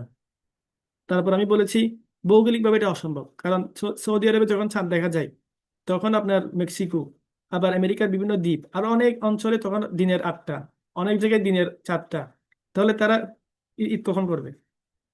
আবার সৌদি আরবে যখন ঈদের নামাজ পড়বে, তখন আরেক জায়গায় রাতের 8টা, অথবা এই শেষ রাত। তাহলে আপনি কিভাবে একই দিনে করবেন? মানে একই দিনে এটা অসম্ভব, এটা প্রাকৃতিকভাবে অসম্ভব। যেটা অসম্ভব অথবা যেটা করতে গেলে অনেক সমস্যা, মানে অনেক ওটা কঠিন একটা কাজ হবে। আর বিশেষ করে সংবাদগুলো যে পাঠানো এক জায়গাতে আর যে সংবাদ পাঠানো, যদিও পাঠানোর মাধ্যমে এখন অনেক উন্নত, তারপরেও ওগুলো সব জায়গায় সন্দেহ থাকে। তো সংবাদগুলোর জন্য অপেক্ষা করা, এগুলোর অনেক অনেক অনেক কাজ। আবার মুসলিম উম্মার একক একটা প্ল্যাটফর্ম থাকা, যেটাকে সবাই অনুসরণ করবে, যেটা এখন নেই। যখন এই একক প্ল্যাটফর্ম যখন ছিল খেলাফতের সময়, তখনও কিন্তু একই দিনে সবাই ঈদ পালন করতেন না। আর যখন এখন খেলাফত নাই, একক কোনো ব্যবস্থাপনা নাই, তো তখন এটার এটার স্লোগান দেওয়া বা এটার কথা বলা, এটা তো অযৌক্তিক। এটা কিভাবে যৌক্তিক হয়? হ্যাঁ, কিয়ামত একই দিনে হবে, তো এটা একই দিনে হবে তো ঠিক আছে, এখন একই দিনে কিভাবে হবে এটা আমরা বিস্তারিত জানি না। একই দিনে পুরো পৃথিবীর ধ্বংস হবে। ধ্বংস একই সাথে হতে পারে, অথবা একই সাথে, এগুলো হলো আল্লাহ তাআলার এলেমে সব রয়েছেন আর কি, কিভাবে একই সাথে হবে। তখন একই সাথে এটা ধ্বংস হয়ে যেতে পারে, পুরো পৃথিবীর একটা গ্রহ একই সাথে ধ্বংস হবে। একই সাথে বলতে এই আমরা যে কোরআনের বিভিন্ন আয়াতগুলো দেখি, তখন দেখা যায় আসমান ভেঙে পড়বে। তাহলে একদিক থেকে শুরু হবে, এভাবে আস্তে আস্তে পুরো দুনিয়াটা ভেঙে পড়বে। এভাবে কিয়ামতটা হবে আর কি। আবার কিয়ামতের পরবর্তী সময় আর এখনের সময়ের সাথে তো তুলনা করা যাবে না। এখন কিয়ামতের পরবর্তী যে বিষয়গুলো, এগুলো হলো অদৃশ্যের বিষয়গুলো, গায়েবের বিষয়। অতএব গায়েবের কোনো বিষয়কে আমরা যে বিষয়গুলো এখন যে বিষয়ে আমরা আছি এগুলোর সাথে কিয়াস করা, তুলনা করা, এটা অযৌক্তিক। কারণ আখেরাত, কিয়ামতের দিন, আখেরাত, এগুলো সম্পর্কে বিস্তারিত আমরা জানি না। আমরা বিশ্বাস করি রাসূল সাল্লাল্লাহু আলাইহি ওয়াসাল্লাম বলেছেন, যতটুকু হাদিসে আসতে ততটুকু আমরা বিশ্বাস করি, যতটুকু কোরআনে আসছে ততটুকু আমরা বিশ্বাস করি। তবে এটা কিয়ামতটা হবে কিভাবে, কোন দিক দিয়ে শুরু হবে, প্রথমে আকাশ পড়বে নাকি প্রথমে পাহাড় ধ্বংস হবে, কিভাবে কিভাবে হবে, এই বিস্তারিত কোথাও তো আসেনি। হ্যাঁ, ধ্বংস হবে, কিছু বিষয় কোরআনে আসছে, আসমান ভেঙে যাবে, সূর্য ভেঙে যাবে, গ্রহ নক্ষত্র সব তুলার মতো উঠবে, এরকম।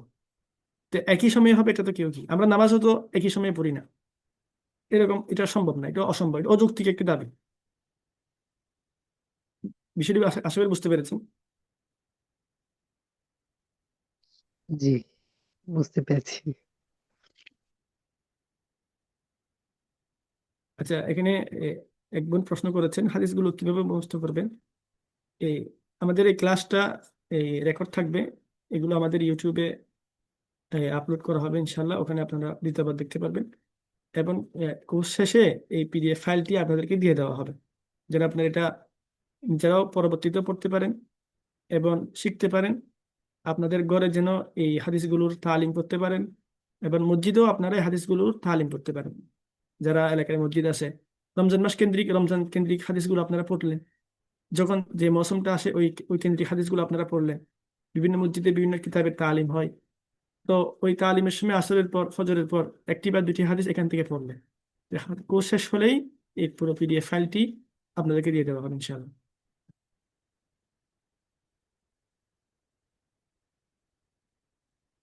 আচ্ছা, আর কারো কোনো কথা থাকলে বলতে পারেন।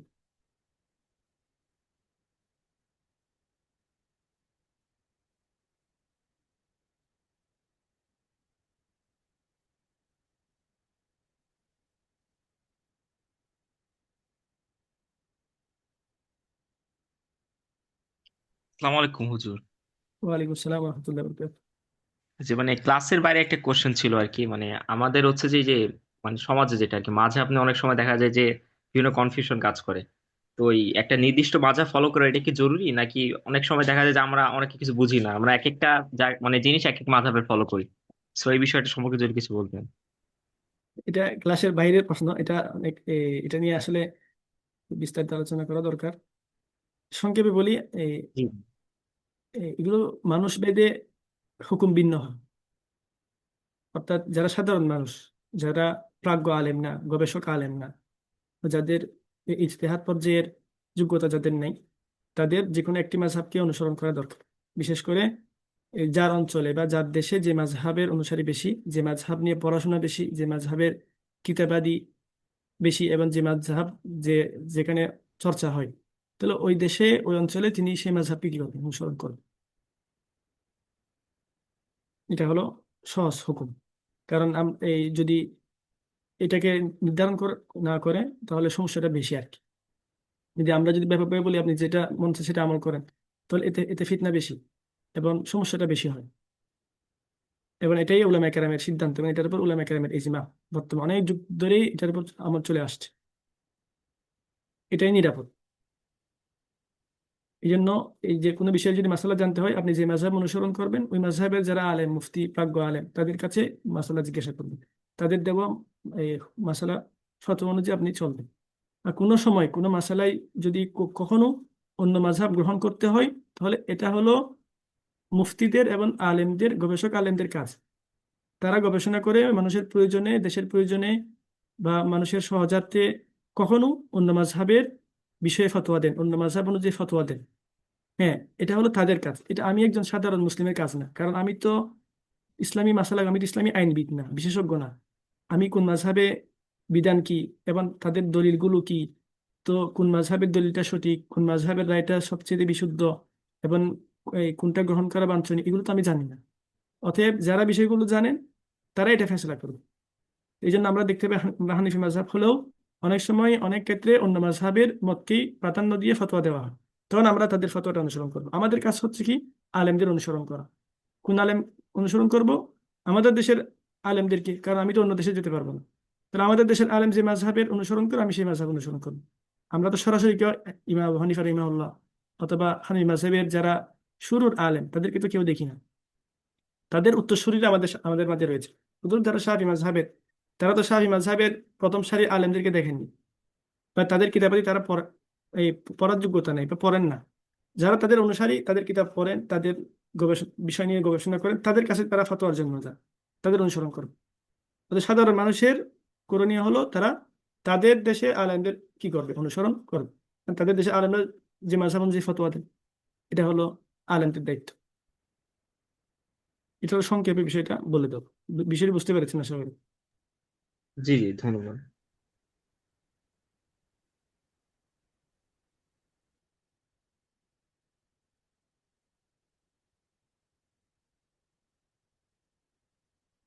আচ্ছা, আর কারো কোনো বিষয়ে প্রশ্ন থাকলে করতে পারেন।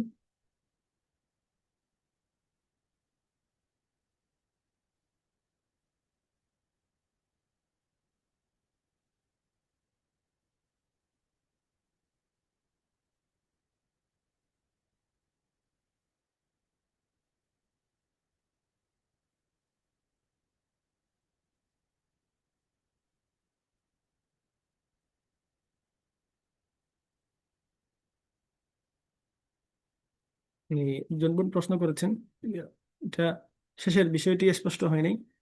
যদি রোজা রাখার পর যদি হাইজ শুরু হয়, তাহলে তো রোজা ভেঙে যাবে। তারপর কি রোজা ভেঙে ভেঙে রাখা যাবে? ভেঙে ভেঙে রাখা যাবে মানে এটা তো বিষয়টা স্পষ্ট না। যদি রোজা রাখার পর হাঁস শুরু হয় তাহলে তার রোজা ভেঙে যাবে, তাহলে ওই দিন তো আর রোজা হবে না, শেষ। এরপর তার যতদিন মাসিক চলতে থাকবে ততদিন রোজা রাখতে পারবেন। মাসিক যখন শেষ হয়ে যাবে, পবিত্র হবে, তখন থেকে তিনি রোজা রাখা আরম্ভ করবেন। এটাই সহজ বিধান। এবং এই যতটি রোজা তিনি রাখতে পারবেন না, এই এতগুলো রোজা পরবর্তীতে কাজা করবেন।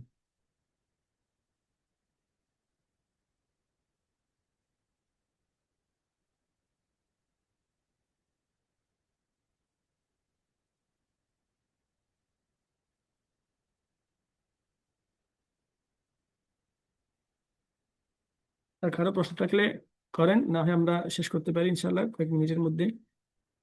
আর আমাদের আগামীকাল এই দ্বিতীয় দাসটি শুরু হবে, সবাই উপস্থিত থাকবে ইনশাল্লাহ।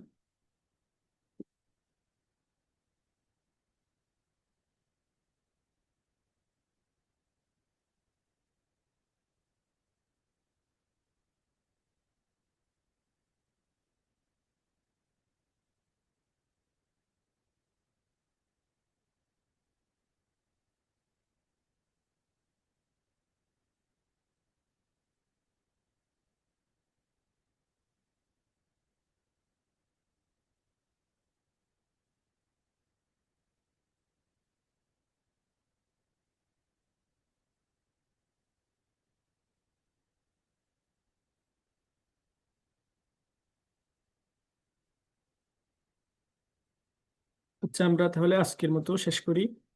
এ, সবাইকে আগামী দার্সে উপস্থিত এ, হওয়ার অনুরোধ করছি। সবাই ইনশাল্লাহ আগামী দার্সে উপস্থিত থাকবেন এবং অন্যদের কাছেও মেসেজ পৌঁছে দিবেন যেন সবাই উপস্থিত থাকি। আল্লাহ তালা আমাদের এই দার্সকে কবুল করুন। এ, আল্লাহ তালা আমাদের নিয়তকে এ, পরিশুদ্ধ করে আমল করার তৌফিক দান করুন। আমিন। وصلى الله تعالى على خير خلقه محمد وآله وصحبه أجمعين. سبحان الله وبحمده، سبحانك اللهم وبحمدك أشهد أن لا إله إلا أنت أستغفرك وأتوب إليك. والسلام عليكم ورحمة الله وبركاته.